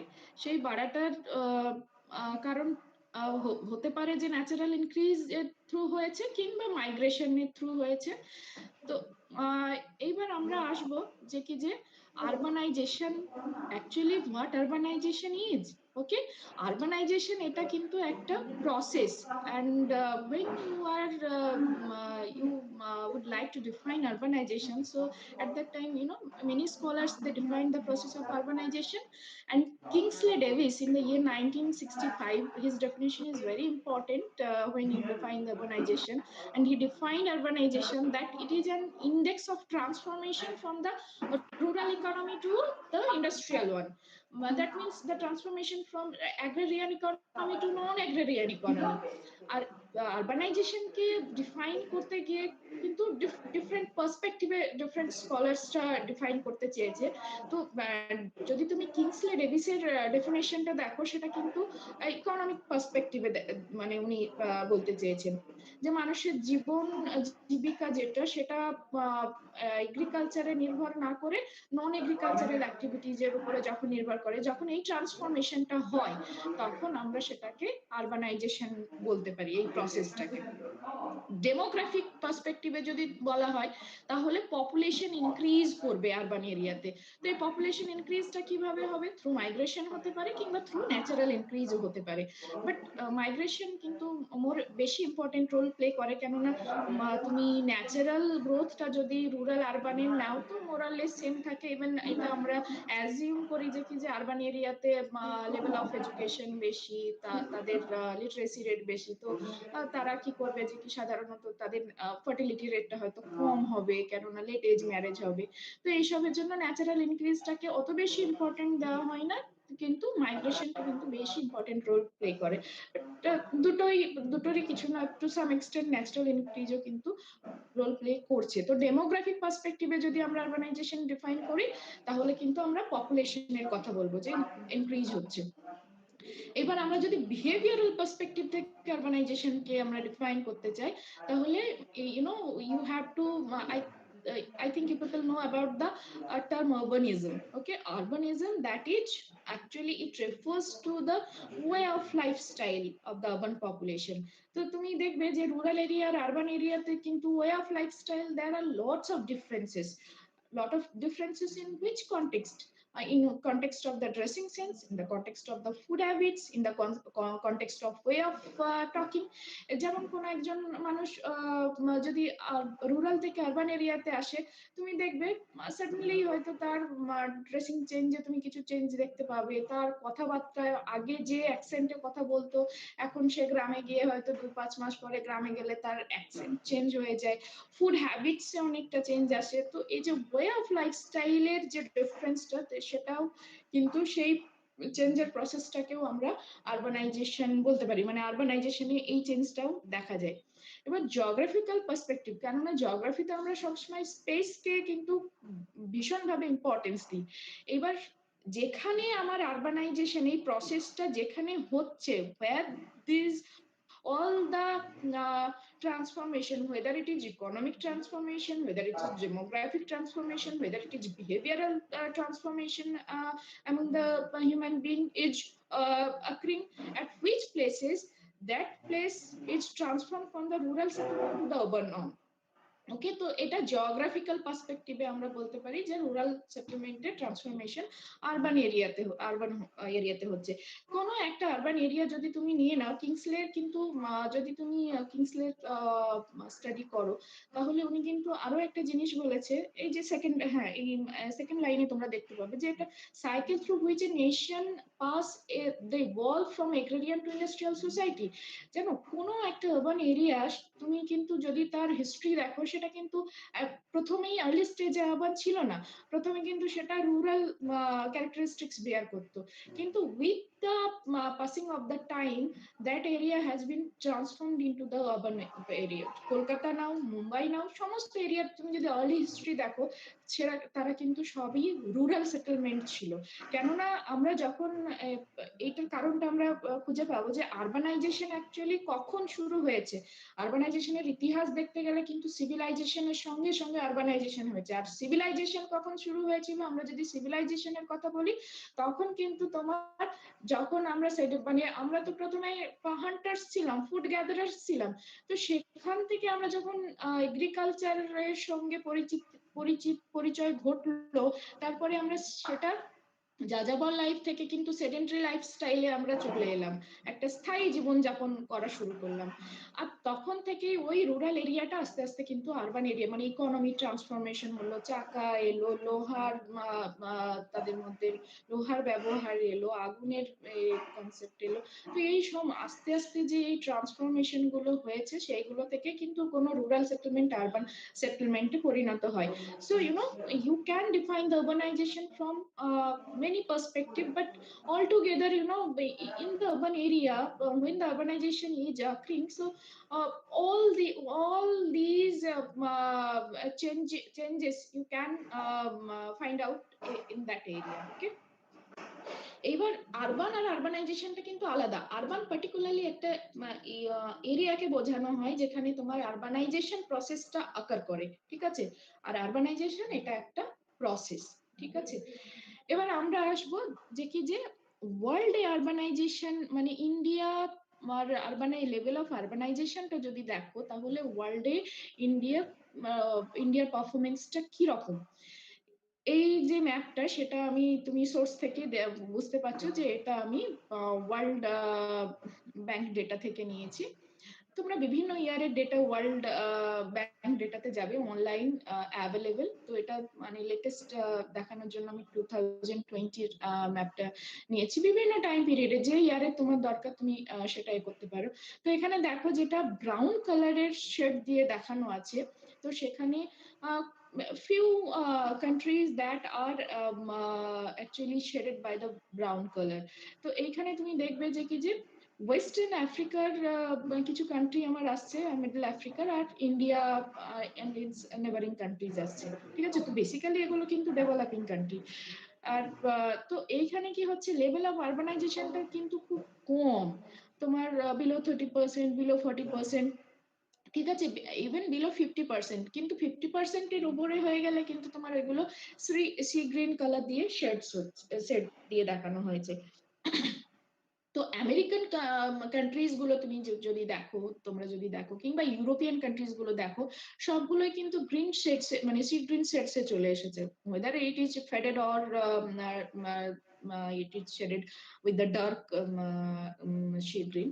তো সেটা এখানে কি রিফ্লেকশন হচ্ছে যে কি যে মোর দেন 60%, 70% even in the North American and South American countries, they are reflecting the very high level of the urbanization. Australia, তারপরে তোমার আফ্রিকাতেও তোমার ইস্টার্ন কান্ট্রি গুলো তুমি দেখো, তো তারাও কিন্তু হাইলি আরবানাইজড। ওয়েস্ট ইউরোপিয়ান কান্ট্রিজ গুলো, সেখানে কিন্তু ইন্ডিয়ার পারফরমেন্সটা মানে comparatively you can say poorer. ওকে, এবার এটা কেন, এই কেন কারণটাতে আমি আসছি জাস্ট দুটো স্লাইড পরে। এরপরে তুমি দেখো এই ম্যাপটা আমি কিন্তু নিজে তৈরি করেছি। এখানে দুটো লেয়ার ইউজ করা হয়েছে। ফার্স্ট মানে যেটা পোরোপ্লেট করা হয়েছে সেটাতে গ্রিন কালার শেডস দিয়ে ইউজ করা হয়েছে, that actually representing the level of the urbanisation. আচ্ছা, লেভেল অফ দ্য আরবানাইজেশন যদি আমি বলি তাহলে জাস্ট একটা লাইন বলা আমার দরকার, যে লেভেল অফ আরবানাইজেশন এটা কিন্তু রেফার করছে কাকে, যে কোনো কান্ট্রির মানে আরবান পপুলেশনের শেয়ারটা টোটাল পপুলেশনের কতটা শেয়ার, তো সেইটাই হচ্ছে লেভেল অফ আরবানাইজেশন। যেমন আমি ইন্ডিয়ার ক্ষেত্রে বলছি যে আমি 2011 এর ডেটা যদি আমি দেখি, তো আমাদের শেয়ার কত, 31%, 31.16% আরবান, মানে টোটাল পপুলেশনের এত percentage population are living in the urban area in India. তো এই 31.16%, that is the level of the urbanization in India. ঠিক আছে, তো সেটা হচ্ছে লেভেল অফ আরবানাইজেশন। তো গ্রিন কালারের সেটস যেটা ইউজ করা হয়েছে কোরোপ্লেথিং ম্যাপিং এর জন্য, সেটা কিন্তু লেভেল অফ দ্য আরবানাইজেশনকে ইন্ডিকেট করছে। তো সেখানে ইন্ডিয়া পারফরমেন্সটা খারাপ। কিন্তু পরের লেয়ারটা তুমি দেখো, যেটা সার্কেল ইউজ করা হয়েছে, এটা proportionate circle, that actually representing the absolute number of the urban population. সেখানে কিন্তু ইন্ডিয়া আর চাইনা তোমার কোনো অন্যান্য কান্ট্রির থেকে কিন্তু পিছিয়ে নাই। এটা তো 2011 এর ডেটা বলছি। এবার সেটা ইউনাইটেড নেশন কিন্তু প্রজেক্ট করেছে 2050 তে গিয়ে কি দাঁড়াবে, যদি এই এখন যে আমাদের 2011-এ যে প্রপোর্শনেট যে গ্রোথ রেট নিয়ে আরবান পপুলেশন বেড়েছে, সেটা যদি অ্যাজ ইট ইজ থাকে, তাহলে আমাদের 2050-এ কি তার চিত্র হবে।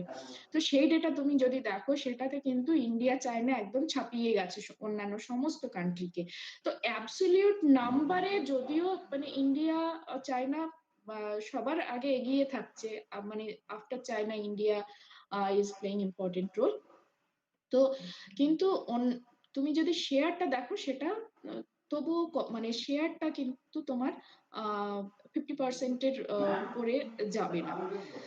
তো শেয়ারের দিক থেকে যদি ইন্ডিয়া কমেও থাকে, লেভেল অফ আরবানাইজেশনটা কম থাকলেও কিন্তু অ্যাবসলিউট ফিগারের দিক থেকে ইন্ডিয়া কিন্তু পিছিয়ে নেই। কেননা কি তোমার 377 million, that is not a, মানে এটা একটা huge number urban পপুলেশনে।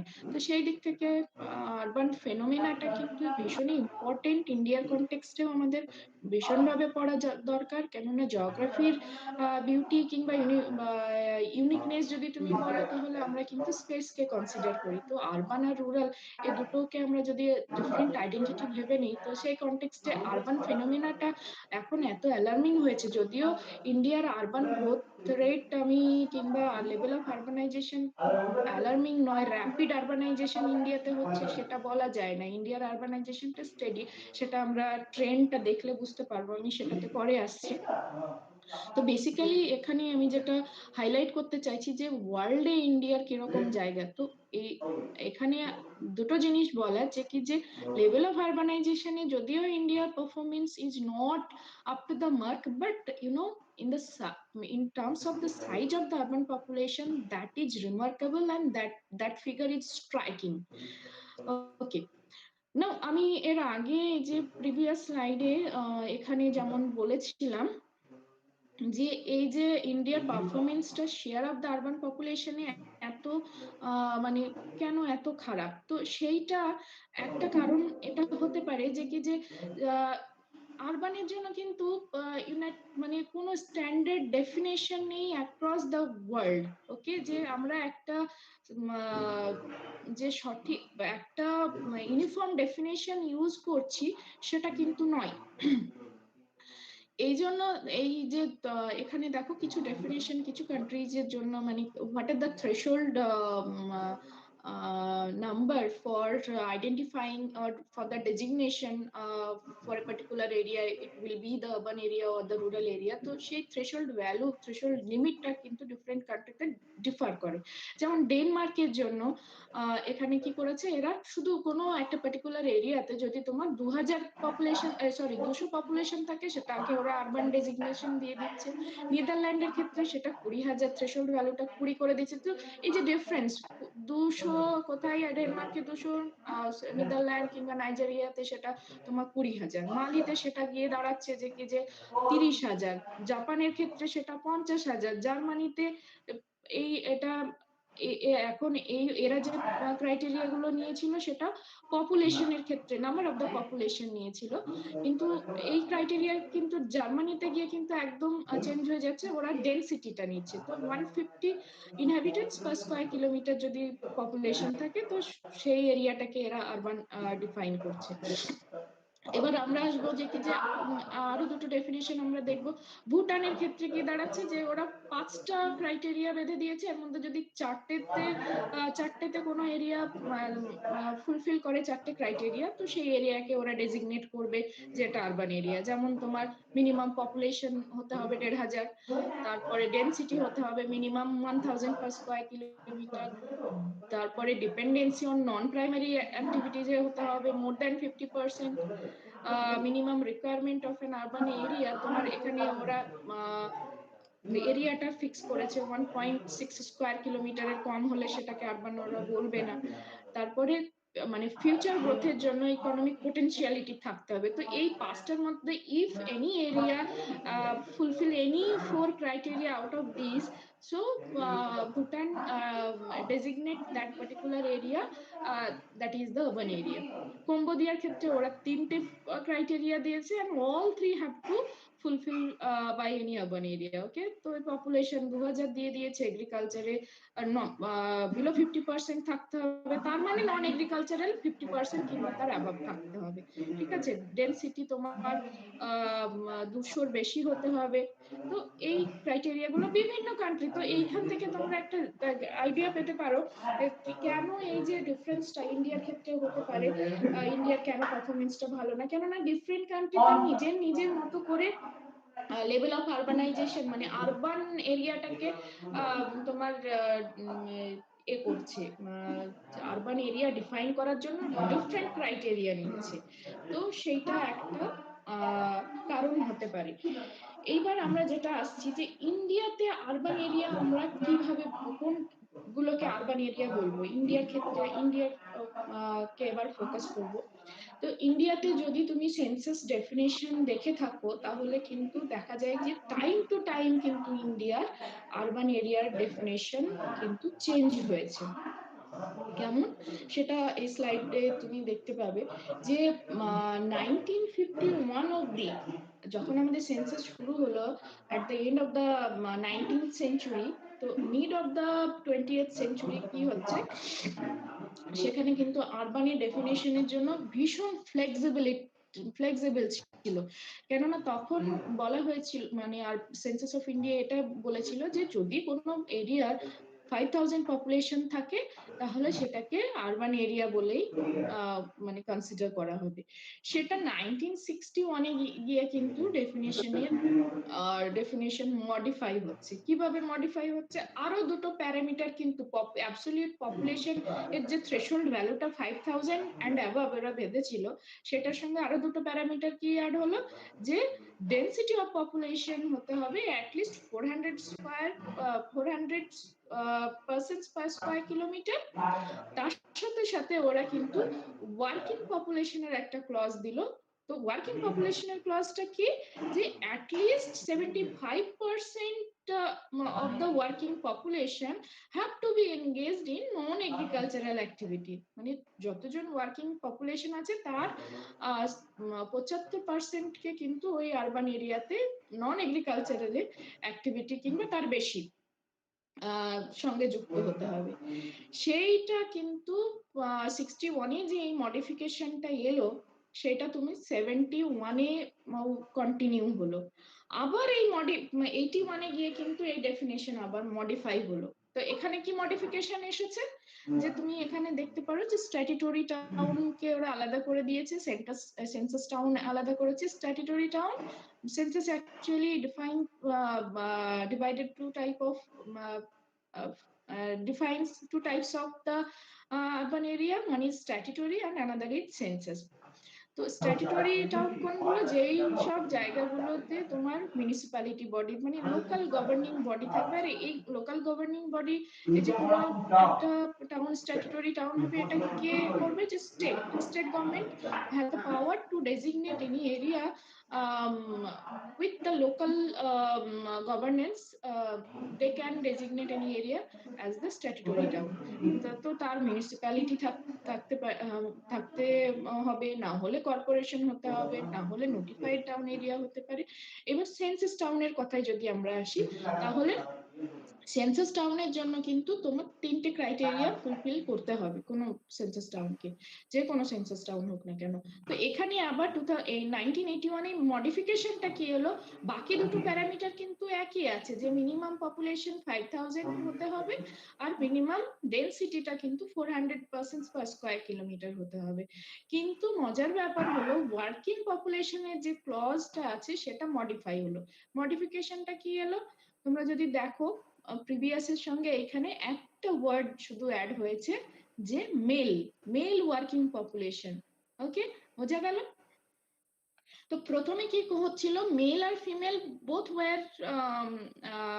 Working population were considered, কিন্তু এখানে তোমার 81 এ যে ডেফিনেশনটা আমরা পাচ্ছি সেটাতে কিন্তু ফিমেলকে এক্সক্লুড করে দেওয়া হলো, অনলি মেল ওয়ার্কিং পপুলেশন নেওয়া হলো। ঠিক আছে, এই ডেফিনেশনটা 81 এ না নেওয়া হলো, সরি 91 এ এই ডেফিনেশন এই ক্রাইটেরিয়া কন্টিনিউ হলো, 2001 এর সেন্সাসেও এই ডেফিনেশন কন্টিনিউ হলো। মজার ব্যাপার 2011 এ গিয়ে কিন্তু আবার স্লাইট মডিফিকেশন এলো। সেটা কি, সেই একই ক্লজে তোমার ওয়ার্কিং পপুলেশনের ক্লজে কিন্তু মডিফিকেশনটা এলো। এখানে তুমি আরেকটা জিনিস দেখতে পাবে, আরেকটা ওয়ার্ড অ্যাড হয়ে গেছে, মেন ওয়ার্কিং। ওকে, মানে মেন ওয়ার্কার্স, মেলদের যেটা মেইন ওয়ার্কিং পপুলেশন, সেটার 75% তোমার নন এগ্রিকালচারাল অ্যাক্টিভিটিজে যুক্ত হতে হবে। ঠিক আছে, কেননা কি আমাদের আরেকটা কনসেপ্ট আছে যে male worker and marginal worker. তো আমার মনে হয় তোমরা জানো যে যদি 6 মাসের কম কেউ কাজে যুক্ত থাকে তো তাকে আমরা মার্জিনাল ওয়ার্কার হিসেবে গণ্য করি, মানে সেন্সাস তাকে মার্জিনাল ওয়ার্কার হিসেবে ট্রিট করে। আর যদি 6 মাস কিংবা তার বেশি সংখ্যা দিন কোনো ইকোনমিক অ্যাক্টিভিটিতে যুক্ত থাকে, পেডেড ইকোনমিক অ্যাক্টিভিটিতে, তাহলে কিন্তু তাকে মেন ওয়ার্কার হিসেবে আমরা কনসিডার করি। ঠিক আছে, তো এই স্লাইড তোমার কিছু কিছু চেঞ্জ তুমি ডিফারেন্ট টাইম পিরিয়ডে কিন্তু দেখতে পাবে। ঠিক আছে, কিন্তু মেজর চেঞ্জ এসেছিল 1961 এ। এই জিনিসটা তুমি কিন্তু যখন আমি ট্রেন্ডের কথাই আসবো তখন তোমরা এটা লিংক করতে পারবে। আমি এখন একটা ক্লু দিয়ে রাখছি। এবার আমরা আসবো history of urbanisation. Okay, history of urbanisation যদি মানে ইন্ডিয়ার হিস্ট্রি আমরা দেখি, তাহলে কিন্তু 5টা টাইম পিরিয়ডে আরবানাইজেশনকে ভাগ করা হয়েছে, আরবানের হিস্ট্রিকে। একটা pre historic, then early historic, medieval period, then British period, and after that the post independence period. এইবার যদি আমরা প্রি হিস্টোরিক টাইম পিরিয়ডের আরবানাইজেশন দেখি, তাহলে main features of the pre historic time পিরিয়ডে কি দেখা যাচ্ছে, অ্যাকচুয়ালি এই টাইম পিরিয়ডে কিন্তু আমাদের সিন্ধু সভ্যতার কথা আমরা জানতে পারি। ঠিক আছে, সিন্ধু সভ্যতায় কি ছিল, হরপ্পা মহেঞ্জোদারো দুটো কিন্তু মেজর সিটি ছিল। ঠিক আছে, এই আর তোমরা এই ম্যাপটা থেকে দেখতে পাচ্ছ, you know actually I forgot to give the source of these map and that is also mandatory. তো আমি এখানে বলতে চাই যে কি যে ম্যাপগুলো আমি স্ক্রিনশট থেকে নিয়েছি, এইগুলো কিন্তু এটা হচ্ছে তোমার R. Ramachandran's Urbanization and Urban System in India. That is very good book. If you would like to understand urbanization with the special context to India, then please go through the book, and that is published from the Oxford Press. ভীষণই ভালো, ভীষণ lucid ল্যাঙ্গুয়েজে লেখা আছে, তোমরা সবাই বুঝতে পারবে, আর ভীষণ ভালোভাবে লেখা আছে। তো সেই বই থেকে এটা এই ছবিগুলো নেওয়া। তো সেখানে দেখো আমি রেড কালার দিয়ে হাইলাইটেড করেছি যে এখানে ইম্পর্টেন্ট ফিচার এই পিরিয়ডে কিন্তু বলা যায় যে কি যে শুধু কিন্তু নর্থ ওয়েস্টার্ন ইন্ডিয়াতে আরবানাইজেশন কনফাইন্ড ছিল, শুধু সেই জায়গাতেই আছে যেটাতে তোমার সিন্ধু নদ তোমার বয়ে গেছে। ওকে, তো সিন্ধু উপত্যকায় কনফাইন্ড আছে urbanisation, and rest of the part of India that is actually untouched of the urbanization. তো এটা হচ্ছে major features of the pre historic time period. ঠিক আছে, এবার এটা তোমার এখনো কিন্তু এটার কারণ ঠিক বলা যায় না, অনেক কন্ট্রাডিকশন আছে যে কি যে এটা ন্যাচারাল ক্যালামিটিজ এর জন্য ধ্বংস হয়ে গেছিল সিন্ধু সভ্যতা না ম্যানমেড, তো সেটা নিয়ে কন্ট্রাডিকশন আছে, সে বিষয়ে আমরা যাচ্ছি না, কেননা ডিটেলে যেতে গেলে করা যাবে না, শেষ করা যাবে না। সেকেন্ড ফেজে যে ইম্পর্টেন্ট ফিচার্স তোমরা দেখতে পাবে, দেখো এইখানে কিন্তু ফার্স্ট ফেজে 1800 BC মানে 2350 থেকে 1800 BC অবধি কিন্তু প্রি হিস্টোরিক বলা হয়েছে টাইম পিরিয়ডটা। দেন আর্লি হিস্ট্রি কোথায় থেকে? নাসরিন হ্যাঁ ম্যাডাম, হ্যাঁ বলছি তোমার এই স্লাইড গুলো ফুল স্ক্রিনে আসছে না। ওকে হ্যাঁ, এটা মানে একজন ছাত্রী ও বললো। ওকে ওকে ম্যাডাম, এর আগে আমি ফুল স্ক্রিন করেছিলাম, এবার ফুল স্ক্রিন দেখা যাচ্ছে? না না না, দেখা যাচ্ছে না, আমি আসলে ম্যাপটা ভালো করে বুঝতে পারছি না। আচ্ছা দেখো তো, আমি এখনো ইয়ে অন আছি অডিও। ওকে, হ্যাঁ এবার না, হ্যাঁ হ্যাঁ এখন ওকে ওকে ওকে ওকে ওকে ওকে, থ্যাংক ইউ। হ্যাঁ ঠিক আছে। এটা খুব ভালোভাবে বোঝা যাবে না, এটা অ্যাকচুয়ালি স্ক্রিনশট নিয়ে মানে বই থেকে স্ক্রিনশট নিয়ে করা হয়েছে। এটার সোর্সটা আমি বলে দিলাম যে আর রামাচন্দ্রনের বই থেকে নেওয়া হয়েছে। ঠিক আছে, তো এইখানে যখন আর্লি হিস্ট্রি টাইম পিরিয়ড দেখছো 600 BC থেকে শুরু হচ্ছে। আগের স্লাইডটা যদি তুমি দেখো 1800 BC তে শেষ হচ্ছে প্রি হিস্টোরি। ঠিক আছে, আর্লি হিস্ট্রি শুরু হচ্ছে 600 BC। তো এই যে there is a gap of the 1200 years মানে 1200 ইয়ার্স এর কিন্তু গ্যাপ আছে। 1800 BC থেকে 600 BC এর এই গ্যাপ টাইম পিরিয়ডের কিন্তু সেই টাইম পিরিয়ডে ইন্ডিয়ায় আরবানাইজেশনের যে কি চিত্র সেটার কিন্তু কোনো লিটারেচার অ্যাভেলেবল নেই। ওকে, তো সেই জন্য ওই টাইম পিরিয়ডে কিন্তু কিছু বলা নেই যে কি সেই সময় ইন্ডিয়ায় আরবানাইজেশনটা কেমন ছিল। সেকেন্ড ফেজটা কিন্তু 600 BC থেকে 500 AD নেওয়া হচ্ছে। এবার এই সময়ে মেজর যে ফিচার্স ইন্ডিয়ার আরবানাইজেশনে সেটা তোমার দেখা যাচ্ছে যে কি যে এটা দেখো দুটো জায়গায় কিন্তু কনফাইন্ড হয়ে আছে, একটা হচ্ছে তোমার মিডল গঙ্গা প্লেনে আর আরেকটা হচ্ছে মানে তোমার সাদার্ন ইন্ডিয়ার কিছু কিছু জায়গায়। ঠিক আছে, তো যেটা মিডল গঙ্গা প্লেন কিংবা তুমি নর্দার্ন ইন্ডিয়া বলতে পারো, তো সেইখানটাতে এটা অ্যাকচুয়ালি যারা আর্যরা কিন্তু এখানে ডমিনেট করেছিল, আর সাদার্ন ইন্ডিয়াতে এটা দ্রাবিডিয়ান আরবানাইজেশন এটাকে বলা হয়, যেটা peninsular southern parts of the peninsular ইন্ডিয়াতে কিন্তু কনফাইন্ড আছে, কিন্তু বাকি রেস্ট পার্ট অফ দ্য ইন্ডিয়াতে সেরকম আরবানাইজেশনের সেরকম বিশেষ কিছু লক্ষ্য করা যায়নি।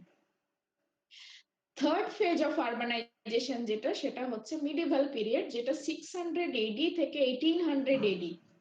এইখানে তুমি দেখতে পাবে যে এই সময়ে কিন্তু মানে জম্মু কাশ্মীরকে ছেড়ে দিলে আর নর্থ ইস্টার্ন ইন্ডিয়াকে ছেড়ে দিলে বাকি মোটামুটি ইন্ডিয়ায় সব জায়গায় আরবানাইজেশনের কিছু মানে আরবান টাউন দেখা যাচ্ছে। এটা কেননা বিভিন্ন সময়ে নর্থ ইন্ডিয়া কিংবা সাউথ ইন্ডিয়ায় বিভিন্ন সাম্রাজ্যের উত্থান পতন হয়েছে।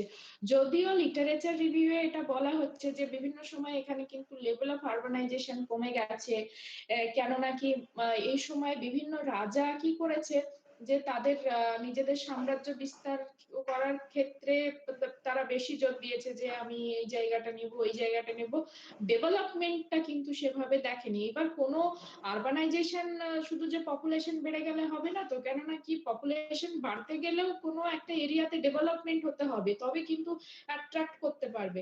তো সেই সব ডেভেলপমেন্টটাকে খুব বেশি ইম্পর্টেন্স না দিয়েই তারা কিন্তু নিজেদের সাম্রাজ্য বিস্তারের ক্ষেত্রে হয়ে গেছিল। তো এর বিভিন্ন কারণ আছে, পলিটিক্যাল ইনস্টেবিলিটি একটা, তার মধ্যে হচ্ছে রিভাইভাল অফ দা হিন্দুইজমের রিভাইভাল, মানে বৈদিক হিস্ট্রি যদি দেখো তাহলে এই সময় মানুষজন কিন্তু আবার মানে 8th সেঞ্চুরিতে রিভাইভাল অফ হিন্দুইজমের কথা আসে। তো সেখানে কি করে যে বৈদিক লাইফস্টাইল যদি দেখো, they actually they are very much they would like to follow the rural lifestyle, তাদের ফুড হ্যাবিটস বলো সেগুলো কিন্তু রুরাল এরিয়াতে বেশি থাকতে তারা পছন্দ করত। তো সেটা তাছাড়া এবার এটার সঙ্গে আরো বলা যায় যে কি যে এই যে বিভিন্ন সময় বিভিন্ন সাম্রাজ্য হয়েছে, এই তোমার রিলিজিয়ান পয়েন্ট অফ ভিউ দেখা যাচ্ছে যে বিভিন্ন, যেমন ওরা চার ধাম কনসেপ্টটা ওই সময় এসে এই টাইম পিরিয়ডে এসেছে।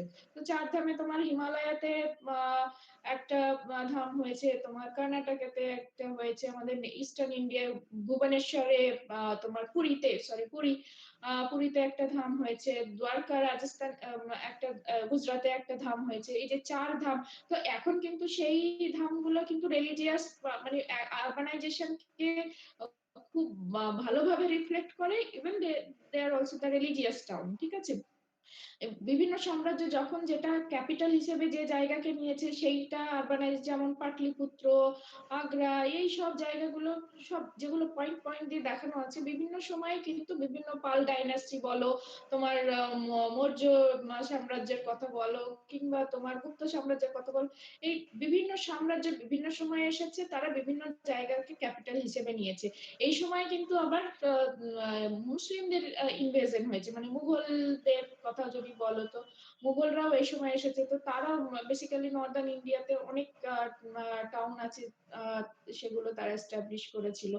তো যদিও বলা হয়েছে বিভিন্ন লিটারেচারে যে এই সময়ে মানে ডেভেলপমেন্টটা, নিজেদের মধ্যে লড়াই করতে গিয়ে ডেভেলপমেন্টটাকে খুব একটা গুরুত্ব দেওয়া হয়নি, তবুও কিন্তু যদি ম্যাপ আমরা দেখি তাহলে কিন্তু most part of the India that has been covered, and urbanization is reflected in this period. Okay, এইবার আমরা আসি ব্রিটিশ টাইম পিরিয়ড, 1800 থেকে 1947, এটাকে ব্রিটিশ টাইম পিরিয়ডের আরবানাইজেশনের ফেজ বলা হয়েছে। এইখানে দেখতে পাবে একটা মজার বিষয়, impact, negative impact of urbanisation. কেন? এই কেনটা আমরা উত্তর পাবো, এই যে প্রিভিয়াস ম্যাপটা তুমি দেখছো, এখানে কিন্তু দেয়ার আর মোর towns or more urban centers in comparison to this map। তো কেন এইখানে কিন্তু ব্রিটিশ টাইম পিরিয়ডে দেখা গেছে যে কি যে অনেক ওল্ড আরবান সেন্টার তারা কিন্তু তাদের লেগাসি হারিয়েছে, তারা কিন্তু আরবান আর নেই। যেমন তোমার আগ্রা, তারপরে তোমার ফিরোজাবাদ, মিরাট, তো মানে নর্থ ইন্ডিয়ার অনেক যেগুলো আরবান সেন্টার ছিল তোমার মিডিভাল টাইম পিরিয়ডে, সে বারাণসী, এখানে কিন্তু বারাণসী দেখতে পাবে না, যেগুলো মিডিভাল টাইম পিরিয়ডে হয়েছিল। কেন? ব্রিটিশার্সরা কিন্তু এখানে একটা মজার গল্প হচ্ছে, ব্রিটিশার্সরা কি করেছিল যে কি যে তারা কিন্তু এখানে থাকবে, সেটেল করবে, ইন্ডিয়া ডেভেলপ করতে হবে এই উদ্দেশ্য নিয়ে আসেনি। Basically they were the businessman, okay, and they always try to make the profits, maximise their profits. তো সেই জন্য ওইসব জায়গাগুলোকে ওরা সেইভাবে গুরুত্ব দেয়নি, সেই জন্য অনেক ওল্ড যে আরবান সেন্টার্স সেগুলো কিন্তু ব্রিটিশ টাইম পিরিয়ডে হারিয়ে গেছে, ঠিক আছে। যদিও পরে রিভাইভাল করেছে, কিন্তু সেই টাইম পিরিয়ডে তাদের কিন্তু খুব বেশি আরবানাইজেশনের পার্সপেক্টিভে ইম্পর্টেন্স দেখা যায় না। কিন্তু তাছাড়াও আমি যদি নেগেটিভ ইম্প্যাক্ট বলি, কেননা তাছাড়াও এই সময় যদি তুমি ব্রিটিশ টাইম পিরিয়ডের আরবানাইজেশনের কথা বলো, কিছু ইম্পর্টেন্ট ফিচার্স আছে। সেই ইম্পর্টেন্ট ফিচার্স গুলোর মধ্যে কি পোর্ট ওরিয়েন্টেড অর্গানাইজেশন, তার মধ্যে Kolkata, Chennai and Mumbai, okay, Madras and Mumbai এর কথা আমরা বলবো। কেন ব্রিটিশরা এই পোর্ট ওরিয়েন্টেড আরবানাইজেশনকে রিফ্লেক্ট করে? কেননা তারা ইন্ডিয়াকে source of the raw material হিসেবে নিয়েছিল, এখান থেকে র মেটেরিয়াল ট্রান্সপোর্ট করতো তারা ইংল্যান্ডে তখন ইন্ডাস্ট্রিয়াল রেভলিউশনের পিকে চলছে ইংল্যান্ড, ঠিক আছে। তো অনেক ইন্ডাস্ট্রি, সেই ইন্ডাস্ট্রি র মেটেরিয়াল ইন্ডিয়া সাপ্লাই দিচ্ছে, তো ওদেরকে তো কিছু ওখানে দিতে হচ্ছে না, ইন্ডিয়াকে পে করতে হচ্ছে না। আবার ইন্ডিয়াতে যেহেতু সাইজ অফ দ্য পপুলেশন অনেক বেশি, একটা বড় মার্কেট তাদের জন্য, produced good that which are produced in the England, that is also India has been used as the marketplace for that produced good. তো এই যে তোমার ক্যালকাটা বলো, চেন্নাই বলো, মুম্বাই বলো, এইগুলো কিন্তু ওরা পোর্ট মানে ট্রানজিট পয়েন্ট হিসেবে ইউজ করেছিল।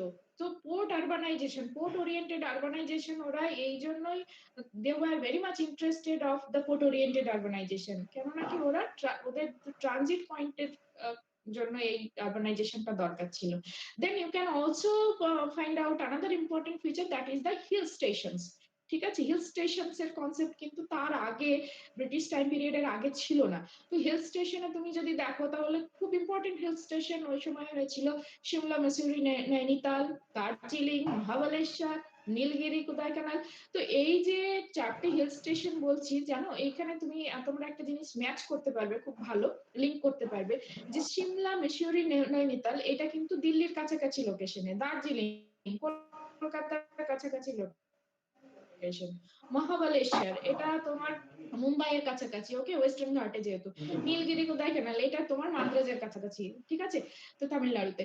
এই যে তোমার পোর্টে চারটে পোর্ট, আর দিল্লিতেও ব্রিটিশদের ছিল, কিন্তু ওটা যদিও পোর্ট নয়। তো এই ওরা কেন এই হিল স্টেশন গুলো করেছিল, এক নম্বর হচ্ছে যে কি, যে ওরা কিন্তু তোমার ফুল মানে ক্লাইমেট থেকে এসেছে, ঠিক আছে। তো সামার সিজনে এই যে কলকাতা বলো কিংবা তোমার মাদ্রাজ বলো কিংবা তোমার মুম্বাইয়ের কথা মুম্বাইয়ে তোমার একটা আলাদা ধরনের ক্লাইমেট কন্ডিশন আছে, তো সেটা ভালোই ফেভারেবল, কিন্তু যেহেতু তারা কোল্ড টেম্পারেচারে কোল্ড ক্লাইমেটিক কন্ডিশন থেকে বিলং করে, তো ওরা সামার সিজনটা কিন্তু এনজয় করতে চেয়েছে। মানে ওরা ভেবেছিল যে কি, যে এইরকম এত হট হিউমিড ক্লাইমেটিক কন্ডিশনে থাকলে that will be threatening for their health, okay. তো কি করতো, সামার সিজনে ওরা কিন্তু তাদের সমস্ত কাজকর্ম, সমস্ত ফাংশন কিন্তু এই হিল স্টেশন গুলো থেকে করতো, চলে যেত। তো সেজন্য এই হিল স্টেশন গুলো তখন তৈরি হয়েছিল। এখনো এই লেগাসিটার কিন্তু মেনটেন হচ্ছে, এখনো এই হিল স্টেশন গুলোতে কিন্তু আরবানাইজেশনের রিফ্লেকশন খুব ভালোভাবে দেখা যায়। তাছাড়াও রেলওয়ে, মডার্ন ইন্ডাস্ট্রি সবই কিন্তু they actually develop the port oriented urbanisation, the hill station, railway and modern industry overall are in their own favour. যে রেলওয়ের ইন্ট্রোডাকশন কেন করেছিল, they actually tried to speed up the transportation system, okay, speed up the transportation and communication system. তো Jamshedpur, Asansol, Dhanbad actually তারা র material গুলো interior part থেকেও নিতে চেয়েছিল, ঠিক আছে। তো সেই জন্য তারা রেলওয়ের ইন্ট্রোডাকশন করেছিল, মডার্ন ইন্ডাস্ট্রি হয়েছে। তো সেই রকম তুমি টাউনের যদি কথা বলো, এই সময় জামশেদপুর, আসানসোল, ধানবাদ এই সবগুলো তৈরি হয়েছিল। এখনো সেইগুলো কিন্তু আরবানের একটা ভালো আরবান হাব। সিভিল লাইন্স, ক্যান্টনমেন্টের কথা যদি বলা যায়, এইসব কনসেপ্ট গুলো কিন্তু ব্রিটিশ টাইম পিরিয়ডে এসেছিল। সিভিল লাইন্সে কি, যে হাই অফিসিয়ালস ব্রিটিশার্স যারা, সেই তারা কিন্তু সিভিল লাইন্সে মানে সিভিল লাইন্স এরিয়াগুলোতে থাকতো। ক্যান্টনমেন্ট কি করা হতো, ওই যে হায়ার অফিসিয়ালস যেগুলো মেইন টাউন ছিল তার আশেপাশে ক্যান্টনমেন্ট করা হতো, যেগুলোতে আর্মি অফিসার্সরা থাকতো, because they need the security also, ঠিক আছে। তো এইসব তোমার এইগুলো ক্যান্টনমেন্ট, এইসব ছোট ছোট আরবান এরিয়ার কিন্তু ডেভেলপমেন্ট ওই সময় হয়েছে। তো these are the major features if you talk about the British urbanization during the British time period. Now that this is the last phase and still we are in this phase, the fifth phase of the urbanization in India, that is post independence time period. তো এখানে যদি তুমি দেখো তাহলে দেখতে পাবে যে কি, যে mushrooming of 1 lakh and million plus cities. এই যে মিলিয়ন প্লাস সিটি এখন কোনগুলো, মিলিয়ন প্লাস সিটি আমরা যদি ডেফিনেশন দেখি, তো 1 মিলিয়ন পপুলেশন এন্ড অ্যাবাভ থাকলে সেগুলোকে মিলে 53 এখন হয়ে গেছে 2011 এর সেন্সাসে। তো 1 লাখ পপুলেশন যে সিটি গুলো, সেগুলো নাম্বারও কিন্তু অনেক বেড়ে গেছে। তাছাড়াও যে পোস্ট ইন্ডিপেন্ডেন্স টাইম পিরিয়ডে কিন্তু ব্রিটিশার্সরা যে লেগাসিটা দেখিয়েছে, যে ট্রেনটা দেখিয়েছে, সেই ট্রেন কিন্তু এখনো ফলো হচ্ছে। যেমন আমাদের মেগা সিটিজ এর কথা যদি বলি, তোমার 42 মানে near about 40% and more than that population are concentrated in the mega cities in India. তো তোমার কলকাতা, তোমার চেন্নাই, তোমার মুম্বাই, সরি চেন্নাই না, দিল্লি। তো এই মেগা সিটি গুলোতেই তো chance of the urban population থাকছে ইন্ডিয়ার, ঠিক আছে। তো এইটা আর এই যে তোমার তারপরে কিন্তু চেন্নাইয়ের আছে, কিন্তু চেন্নাই এখনো মেগা সিটিতে পরিণত হয়নি, হয়তো 2021 সেন্সাস করলে দেখা যাবে যে হয়ে গেছে। তো এই যে ট্রেনটা সেটা কিন্তু ইন্ট্রোডিউসড করেছিল ব্রিটিশার্সরা, ঠিক আছে। এবার পোস্ট ইন্ডিপেন্ডেন্সের যেটা major features, influx of refugee and their settlement, northern ইন্ডিয়াতে কিন্তু অনেক আরবানাইজেশনকে রিফ্লেক্ট করে এই ইনফ্লাক্স অফ রিফিউজি। কেননা কি 1947-এ পার্টিশন হয়েছে ইন্ডিয়া পাকিস্তানের, তো তখন কি হয়েছে, পাকিস্তান থেকে কিন্তু অনেক মানুষজন কি করেছে, তোমার Gujarat, Rajasthan, Punjab, Haryana, western part of the ইউপিতে তারা এসেছে। এবার তারা এসে কিন্তু আমরা কেন বলছি যে ইনফ্লাক্স অফ রিফিউজি, তারা কিন্তু কেউ আর রুরাল এরিয়াতে কেউ থাকেনি, আরবান এরিয়াতে থেকেছে। এর পিছনের গল্পটা কি, কেননা কেউ যখন কোনো জায়গা থেকে চলে আসছে, তো সে তো তার ওখানে জমি জায়গা সমস্ত কিছু ছেড়ে চলে এসেছে। রিফিউজিদের কিন্তু খুব প্যাথেটিক সিনারিও আমরা বলতে পারি। তো এইবার ওরা যখন ওখান থেকে ছেড়ে চলে এসেছে, তো ওদের জমি জায়গা কিছুই নেই, তো তাদের যে জীবন জীবিকা করার জন্য যে আর্নিংটা দরকার, সেটা কিন্তু তাদের রুরাল এরিয়াতে গেলে কেউ তো তাদের নিজের জমি দিয়ে দেবে না। তো সেই জন্য কি করেছে, ওদেরকে আরবান এরিয়াতে আসতে হয়েছে, ঠিক আছে। আরবান এরিয়াতেই ওদেরকে কনসেন্ট্রেটেড হতে হয়েছে। তো সেই জন্য নর্থ ইন্ডিয়াতে খুব ইম্পর্টেন্স রাখে। দেন তোমার কিছু যেটা বাংলাদেশ থেকে মানে এসেছে কিছু রিফিউজি, সেটা তারা কিন্তু কনসেন্ট্রেটেড হয়েছে আসাম, ওয়েস্ট বেঙ্গলের কলকাতাতে বেসিক্যালি, আর তোমার হচ্ছে সারাউন্ডিং এরিয়ার কলকাতায়, আর ত্রিপুরা। কেননা বাংলাদেশের যে সিমিলার কালচার সেগুলো কিন্তু এই তিনটে স্টেটেই কিন্তু আছে, ঠিক আছে। বাংলায় কথা বলা, আমাদের খাওয়া, পোশাক আশাক, তো এই জিনিসগুলো কিন্তু পোস্ট ইন্ডিপেন্ডেন্স পিরিয়ডে দেখা যায়। তো ইনফ্লাক্স অফ রিফিউজি একটা ইম্পর্টেন্ট রোল প্লে করে ইন্ডিয়ার আরবানাইজেশনের হিস্ট্রিতে। তারপরে নিউ প্ল্যান অ্যাডমিনিস্ট্রেটিভ সেন্টার হয়েছে তোমার Chandigarh, Bhubaneswar, these are the planned city.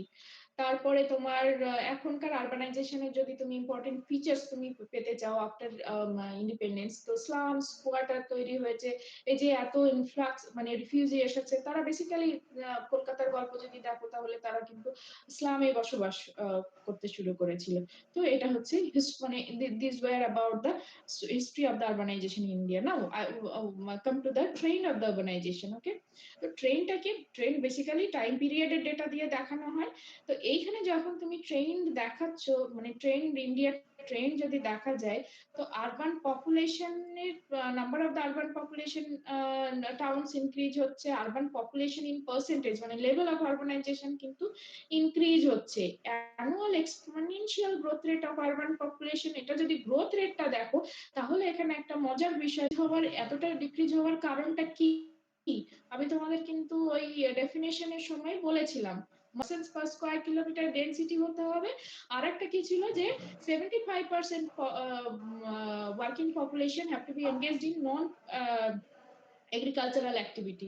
তো এই যে দুটো মানে 51-এ যে নাম্বার অফ আরবান টাউনস ছিল, সেটা কিন্তু এই জাস্ট মডিফিকেশন সেন্সাসের রেফার হওয়ার জন্য অনসিফাইড into the rural urban designation পেয়ে গেছিল 50, এখন 61-এ এসে দু ক্রাইটেরিয়া ফিক্স করতে পারেনি, কিংবা একটা ক্রাইটেরিয়া ফিক্স করতে পারেনি 5000 পপুলেশন থাকা সত্ত্বেও, সেইটা কিন্তু ডিক্লাসিফাইড হয়ে আবার রুরালে চলে গেছে। ওই জন্য কিন্তু ওইখানে ড্রপটা অনেকটা দেখাচ্ছে, ঠিক আছে। এইবার আমরা আসি দেখি যে সাইজ অফ দা, মানে এখানে যদি তুমি ক্লাস 1, ক্লাস 2, ক্লাস 3 তোমরা হয়তো পড়েওছো যে কি যে ক্লাস 1 টাউন আমরা কোনটাকে বলবো, 1 লাখ কিংবা তার বেশি হলে তাকে আমরা বলবো যে কি যে class 1 town. Class urban migrate role play করেছে। তো মাইগ্রেশন কিন্তু ভীষণভাবে ইম্পর্টেন্ট এইখানে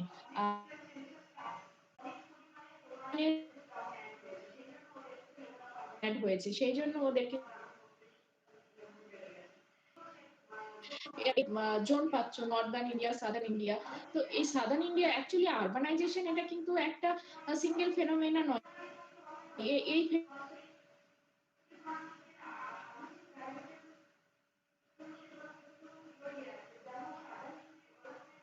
সঙ্গে অন্যান্য যেমন তো সেই সঙ্গে সঙ্গে all these actually instigate the process of the urbanization. That's why the level of the urbanization in India, in the southern India, is much higher than the northern Indian states. Okay, the urbanization India, apart from urbanization, per history, train pattern, apparent pattern. তো এছাড়াও যদি তোমাদের কখনো মানে আরো কিছু জিজ্ঞাসা থাকে তাহলে করতে পারো।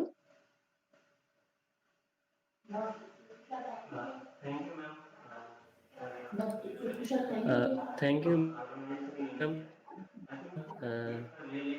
for valuable lecture. A lot about the background and present scenario of urbanization in India. From the students, ma'am, there are some questions. First one is the how to bridge the rural-urban infrastructure gap in a time of rapid urbanization. How to bridge the rural-urban infrastructure gap in the in a time of rapid urbanization. Rapid urbanisation কিন্তু ইন্ডিয়াতে নেই, ঠিক আছে? তুমি যদি ইন্ডিয়ার ট্রেনটা দেখে থাকো, yes, I agree that in urban population is increasing, even the share of the level of urbanization is increasing, but that is not rapid.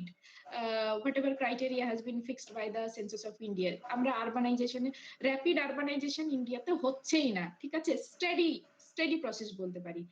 এইবার যেটা how to bridge the rural urban infrastructure gap, there are lots of the literature or lots of the government's initiation to bridge up the gap. There is a concept of পুরার একটা concept আছে, PURA। APJ Abdul Kalam আমাদের president ছিলেন, I think last মানে 2003 তে উনি একটা concept দিয়েছিলেন, পুরার concept, যেটা হচ্ছে providing urban amenities in rural area. এই যে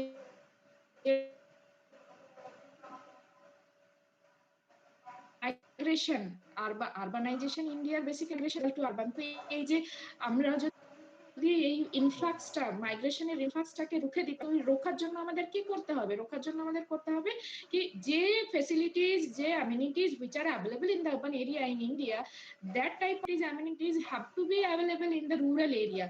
ওকে, তবে আমরা এই ইনফ্রাস্ট্রাকচারের গ্যাপটা আমরা কমিয়ে নিয়ে আসতে পারি। এটা সাজেস্ট করেছে ইভেন অনেক, তোমার এখন অটল মিশন, আমরুট, তারপরে তোমার জওহরলাল নেহেরু রুরাল আরবান জেনুয়ারম যে প্রোগ্রামগুলো আছে। তো অনেক গভর্নমেন্ট, নীতি আয়োগ কিংবা তুমি প্ল্যানিং কমিশন বলো, তো বিভিন্ন 5 ইয়ার প্ল্যানে কিন্তু অনেক ইনিশিয়েশন নেওয়া হয়। এইসব গ্যাপগুলো রুরাল এরিয়ার জন্য অনেক ইনিশিয়েশন নেওয়া হচ্ছে। তো এটা একটা শর্ট টার্ম, খুব তাড়াতাড়ি তো এই গ্যাপটা পূরণ করা যাবে না, এটা লং টার্ম প্রসেস। এখন অনেক হাউজিং স্কিম এসেছে রুরাল এরিয়ার জন্য। আমাদের আসলে বেসিক অ্যামিনিটিস, ফ্যাসিলিটিস গুলো রুরাল এরিয়াতে বাড়াতে হবে। পুরার যে কনসেপ্ট, পুরাতে অ্যাকচুয়ালি 3P মডেলের কথা বলা হয়েছে, PPP, public, private and people. তিনটে পার্টিসিপেশন থাকতে হবে। এই তিনটে পার্টিসিপেশন থাকলে সেই এরিয়ার ডেভেলপমেন্টটা, মানে সেই রুরাল এরিয়ার ডেভেলপমেন্টটা করা যাবে। আর ডেভেলপমেন্ট হয়ে গেলে কিন্তু রুরাল এরিয়া ছেড়ে কেউ কিন্তু আরবান এরিয়াতে আসতে চাইবে না, আসবে না, ঠিক আছে? তো সেই গ্যাপটা আমাদেরকে গভর্নমেন্ট অনেক ইনিশিয়েশন নিচ্ছে, and being optimistic in future, there will be the gap will be reduced. Okay, next. Okay, ma'am. Another one is, what is the effect or contribution of rural digitalization to the degree or level of urbanization? Rural digitalization to degree or level, effect of rural digitalization. Rural ডিজিটাইজেশনের কথা বলো কিংবা urban ডিজিটালাইজেশনের কথা বলো, actually মানে personally I disagree with this concept. কেননা smart cities এর কথাই তো বলো না কেন, কিংবা স্মার্ট ভিলেজের কথা বলো কিনা, ইন্ডিয়াতে এখনো সেই ইনফ্রাস্ট্রাকচার আমরা দিতে পারবো না। ইন্ডিয়ার ইকোনমি সেই মতো নয়। দ্বিতীয়ত ইন্ডিয়ার মানুষ মানে আমরা এখনো তো ডেভেলপিং কান্ট্রিজ এর মানুষ হয়েই আছি। আমাদের যদিও আমরা দেখাচ্ছি যে 72% বেশি মানে মোর দ্যান 70% পপুলেশন মানে লিটারেট পপুলেশন, কিন্তু লিটারেসির মানে কি শুধু ওই নিজের মানে সই করা সাক্ষী একটা সিগনেচার করে দিলাম এটাই তো আমরা বলে দিচ্ছি যে লিটারেট। মানে বেসিক্যালি যদি তুমি সেন্সাস করো গ্রামের লোকজনকে সাইন করতে পারছে মানে আমি স্বাক্ষর, এই জাস্ট নিজের সিগনেচারটা শিখে স্বাক্ষর বলছে। কিন্তু তাদের মধ্যে তো সেই অ্যাওয়ারনেস নেই, সেই লেভেল অফ এডুকেশন নেই। তুমি কারো হাতে রুরাল মানুষের হাতে তুমি যদি একটা মোবাইল সফিস্টিকেটেড মোবাইল দিয়ে দাও কিংবা তাদের তুমি সিম্পলি এক্সকেলারেটরে চলতে বলো, হ্যাবিচুয়েটেড নয়। মানে ডিজিটাইজেশনের সঙ্গে আমাদের যদি হ্যাবিচুয়েটেড হতে হয় তাহলে বেসিক্যালি আমাদের কিন্তু লেভেল অফ এডুকেশনটা ইনক্রিজ করতে হবে, যেটা এখনো মানে up to the not satisfactory mark, এখনো স্যাটিসফ্যাক্টরি লেভেলে আমরা পৌঁছতে পারিনি। তো তো যতক্ষণ না সমস্ত মানুষজনের মিনিমাম লেভেল অফ এডুকেশন আসবে ততক্ষণ যা থ্রুতে সেই গ্যাজেটস গুলো সেই মানে ডিজিটাইজেশনের দিকে আমরা যেতে পারি, মডার্নাই মানে সফিস্টিকেটেড গ্যাজেটস ইউজের কিংবা ইনফ্রাস্ট্রাকচারের কথা বলো ইউজের জন্য যে বলা যেতে পারে, তো হবে না এটা মানে ইন্ডিয়াতে সেটা সম্ভব নয়, খুব মুশকিল। Okay. The last question is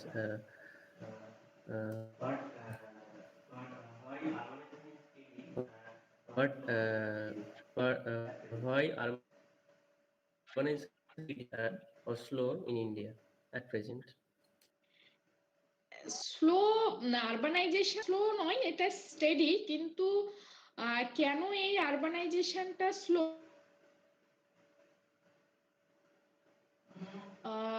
দেখো urbanisation Okay, ma'am. Just to receive another question, that is, what is your views on urban outgrowth, peri-urbanization, and de-urbanization in India?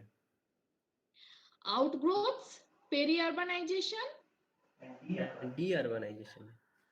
D-urbanisation. Okay, outgrowths এর যদি আমরা কথা বলি তাহলে ইন্ডিয়াতে আউটগ্রোথস তো আছেই, মানে আরবান আউটগ্রোথস, আরবান অ্যাগ্লোমারেশনের যদি আমরা কথা বলি, এই যে আমি তিনটে মেগা সিটিজ এর কথা বলছি, তো এইটা অ্যাকচুয়ালি এরা কিন্তু আরবান অ্যাগ্লোমারেশন, ঠিক আছে? মানে municipal corporation as well as outgrowths নিয়ে কিন্তু এরা আরবান অ্যাগ্লোম, কেননা কলকাতা কিংবা তোমার মুম্বাই কিংবা দিল্লির কথা যদি বলি, একদম মিউনিসিপ্যাল কর্পোরেশনে কেএমসি কিংবা ডিএমসি কিংবা তোমার এমএমসি তে কিন্তু তারা কনফাইন্ড নেই, ঠিক আছে? তাদের কিন্তু আউটগ্রোথ হয়েছে। এই আউটগ্রোথটা মানে কেন হচ্ছে, কেন নাকি সিটি কিন্তু এত পপুলেশন অ্যাবজর্ব করতে পারছে না, কিংবা অনেক মানুষ আছে যারা সিবিডি কে অ্যাফোর্ড করতে পারে না, যে বেসিক্যালি মানে হয়তো অনেক কম খরচায় তার সারাউন্ডিং এরিয়া সাবারবান এরিয়া থেকে তারা ডেইলি কমিউট করে তাদের লাইভলিহুড যদিও হয়তো সিবিডির উপরে ডিপেন্ড করলেও তারা সাবারবান এরিয়া থেকে আসতে পছন্দ করে, কেননা ওখানে চিপার মানে লাইভলিহুডের কস্টটা, ঠিক আছে? তো সেই জন্য outgrowth very important feature in Indian urbanization. ইন্ডিয়ার আরবানাইজেশনের ক্ষেত্রে আউটগ্রোথ ছাড়া তো মানে আমরা ভাবতেই পারি না, বেসিক্যালি যেগুলো লার্জার সিটিজ ইন ইন্ডিয়া, ঠিক আছে? দেন তোমার যেটা পেরি আরবানের কথা বলছো, peri urban is also associated with the outgrowths, কেননা পেরি আরবানটা হচ্ছে একটা মিক্স, তোমার রুরাল আরবান ফ্রিঞ্জের যদি কনসেপ্ট, পেরি আরবান এগুলো কিন্তু সিমিলার, ওখানে তুমি মিক্স টাইপ অফ ক্যারেক্টারিস্টিক্স পাবে। যেমন তোমার ওখানে রুরাল আরবান বোথ ক্যারেক্টারিস্টিক্স তোমার পেরি আরবানে পাওয়া যাবে, ঠিক আছে? এবার কখন রুরালটা ডমিনেটিং হবে কখন আরবানটা ডমিনেটিং হবে সেটা ওখানকার ল্যান্ডস্কেপিং, ওখানকার ইকোনমি, ওখানকার ডেমোগ্রাফি দেখে তোমার বোঝা যাবে। তো পেরি আরবানাইজেশন এটাও ইন্ডিয়ার কনটেক্সটে যদি আমি বলি ভেরি রেলিভেন্ট, কেননা তোমার স্মলার টাউনগুলোর ক্ষেত্রেও পেরিআরবানাইজেশন তো হচ্ছে সমস্ত মানে লার্জার থেকে স্মলার সমস্ত টাউনে পেরিআরবানাইজেশন হচ্ছে। আউটগ্রোথস এর কথা যদি আমি বলি তাহলে আউটগ্রোথস কিন্তু তোমার লার্জার সিটিজ গুলোতে হচ্ছে, যেখানে আউটগ্রোথটাকেও কিন্তু পোস্টাল কিন্তু ট্রিট করে নেয় যে কি যে এটা কিন্তু কেএমসির পার্ট, কিন্তু বেসিক্যালি যদি তুমি গভর্নিং বডি লোকাল বডি যেমন কেএমসি কিন্তু তাদেরকে ট্রিট করে না, মানে তাদেরকে কিন্তু ট্যাক্স দিতে হয় না, আরবানের ট্যাক্স দিতে হয় না, but to some extent they enjoy the facilities of the urban, মানে পোস্টের ক্ষেত্রে তারা কিন্তু আরবান ফেসিলিটি এনজয় করে। ঠিক আছে, তো আউটগ্রোথ অনেক কিছু ফেসিলিটিজ হয়তো আউটগ্রোথ হওয়ার জন্য এনজয় করছে কেএমসির, কিন্তু on the other hand they are also benefited because they are not paying the tax, মানে কেএমসির যে ট্যাক্স সেই ট্যাক্স কিন্তু আউটগ্রোথস এর ক্ষেত্রে লাগু হয় না। Peri urbanisation this feature is applicable to all the cities, all the towns, whatever the small size or medium size or larger size. ডি-আরবানাইজেশনের কথা যদি বলা হয় তো ডি-আরবানাইজেশনটা এখন এটা বেসিক্যালি when you are ডি-আরবানাইজেশনটা কখন আসছে যে তুমি যখন তোমার এটা কিন্তু সাইকোলজিক্যাল, তোমার লেভেল অফ অ্যাসপিরেশনটা তোমার পূরণ হয়ে গেছে, এইবার তুমি এখন একটা ফেনোমেনা দেখা যায় যে কি যে আরবান এরিয়াতে না থেকে তারা যদি রুরাল এরিয়াতে থাকে, অনেক সময় এখন কি হচ্ছে যে দেখবে কিংবা ইন্ডিয়ার ক্ষেত্রে কিছু কিছু জায়গায় হচ্ছে, কিংবা বিদেশে কি হয় যে কি যে আফটার রিটায়ারমেন্ট মানুষ কিন্তু তোমার গ্রামের দিকে চলে যাচ্ছে। ঠিক আছে, তো এই ফেনোমেনাটা if the people are tending towards the rural areas, urban people if are migrating to the rural area, তো এই ফেনোমেনাটাকে আমি ডি-আরবানাইজেশন বলবো। আর এটা ইন নিয়ার ফিউচার ইন্ডিয়াতে এখনো এই ফিচার প্রমিনেন্ট নয়, কিন্তু মানে আমি যত আমার মনে হয়, আমার ভিউ এটাই যে কি যে নিয়ার ফিউচারে কিন্তু এই ফেনোমেনা ইন্ডিয়ার ক্ষেত্রেও অ্যাপ্লিকেবল হবে। Thank you, ma'am, once again for enriching us. Now I am handovering the session to our convener, Professor Renuka Gupta ma'am, for her next speech. Thank you so much, Nasrin. Madam অনেকদিন পরে দেখলাম আপনাকে। বাবা তো সত্যি কত দূরের হয়ে গেছো, এখান থেকে এইখানে এবারে চলে এসো। আপনার জানি না এই প্ল্যাটফর্মে বলা উচিত কিনা, সেই চাটনি সেই মাছের মাছ রান্না এখনো ভুলে যাই না। এই মা শোনো, আগে আমি দাঁড়াও তোমাকে থ্যাঙ্কসটা জানিয়ে নি। এত ফর্মালিটি বলেছো, তোমার এই যে ইন্সপায়ারিং এবং ভীষণ ইনফরমেটিভ, জানি না ম্যাডাম, মেয়েরা যদি ওগুলো ফলো করে তোমার কথাগুলো শুনে, তাহলে কিন্তু কিছু মানে কিছু ডেটা আছে যেগুলো মানে আমি তো বেসিক্যালি ভগৎ স্যার কিংবা অন্যান্য লিটারেচার থেকে নিয়েছি, এগুলো কিন্তু নেটের এক্সামের জন্য ভীষণ ইম্পর্টেন্ট। কিছু কিছু জিনিস আছে এখানে ডেটা যেগুলো নেটের এক্সামে ভীষণ আসে, মেট্রোপলিটন সিটি সেন্সাসের যে ক্রাইটেরিয়া গুলো, এগুলো নেটের এক্সামে কিন্তু মানে ফ্রিকোয়েন্টলি জিজ্ঞাসা করা হয়। ভীষণ ভালো ইনফরমেশন, মেয়েরা যদি এগুলো ইউজ করে, মেয়েরা যদি কাজে লাগাও তোমরা, তাহলে কিন্তু ভীষণ উপকার হবে। এবং সবাই first semester to fifth semester তোমরা যখন যদি একটা ডিএসসি পেপার, কিন্তু কম্পিটিটিভ এক্সামের জন্য হ্যাঁ বেনিফিশিয়াল। এরপরে হায়ার স্টাডিজে যাবে তোমরা, আমি মানে আশা করব তোমরা এগুলো কাজে লাগাবে। এই রেকর্ডিং গুলো থাকবে, তোমরা সময় সময়ে এগুলো দেখবে। এবং নাসরিন ভেরি ইয়াং জিওগ্রাফার, তুমি এক্সেলেন্ট পারফরমেন্স, এক্সেলেন্ট প্রেজেন্টেশন, একদম আমি বলছি খোলা মনে। এবং মানে তুমি হচ্ছে younger, and the other one that is professor Banerjee, তিনি হচ্ছেন তোমার থেকে অনেকটা পথ এগিয়ে। আজকে আমাদের ওমেন এম্পাওয়ারমেন্টের জয়, আজকে আমাদের ওমেন এম্পাওয়ারমেন্ট জয়। এবং আমাদের মেয়েরা, নাসরিন ম্যাডাম ওমেন এম্পাওয়ারমেন্টের কথা বললে আপনি হচ্ছেন একটা আমার কাছে জ্বলন্ত উদাহরণ। আচ্ছা ঠিক আছে, তো খুব ভালো লাগলো নাসরিন। আবার আমরা তোমাকে চাই নেক্সট টাইম, আবার আমরা যখন অ্যারেঞ্জ করব অবশ্যই, তখন তুমি আরো বড় হবে। সবসময় আমার শুভ কামনা। always with you, and obviously Anuradha ব্যানার্জিকে আমি যেভাবে শুনলাম সত্যি কথা ভীষণভাবে enrich হলাম। Thank you, thank you, thank you so much. হ্যাঁ, খুব ভালো হলো। আর ঠিক আছে, তোমরা আসছো পুরুলিয়ায়, আমি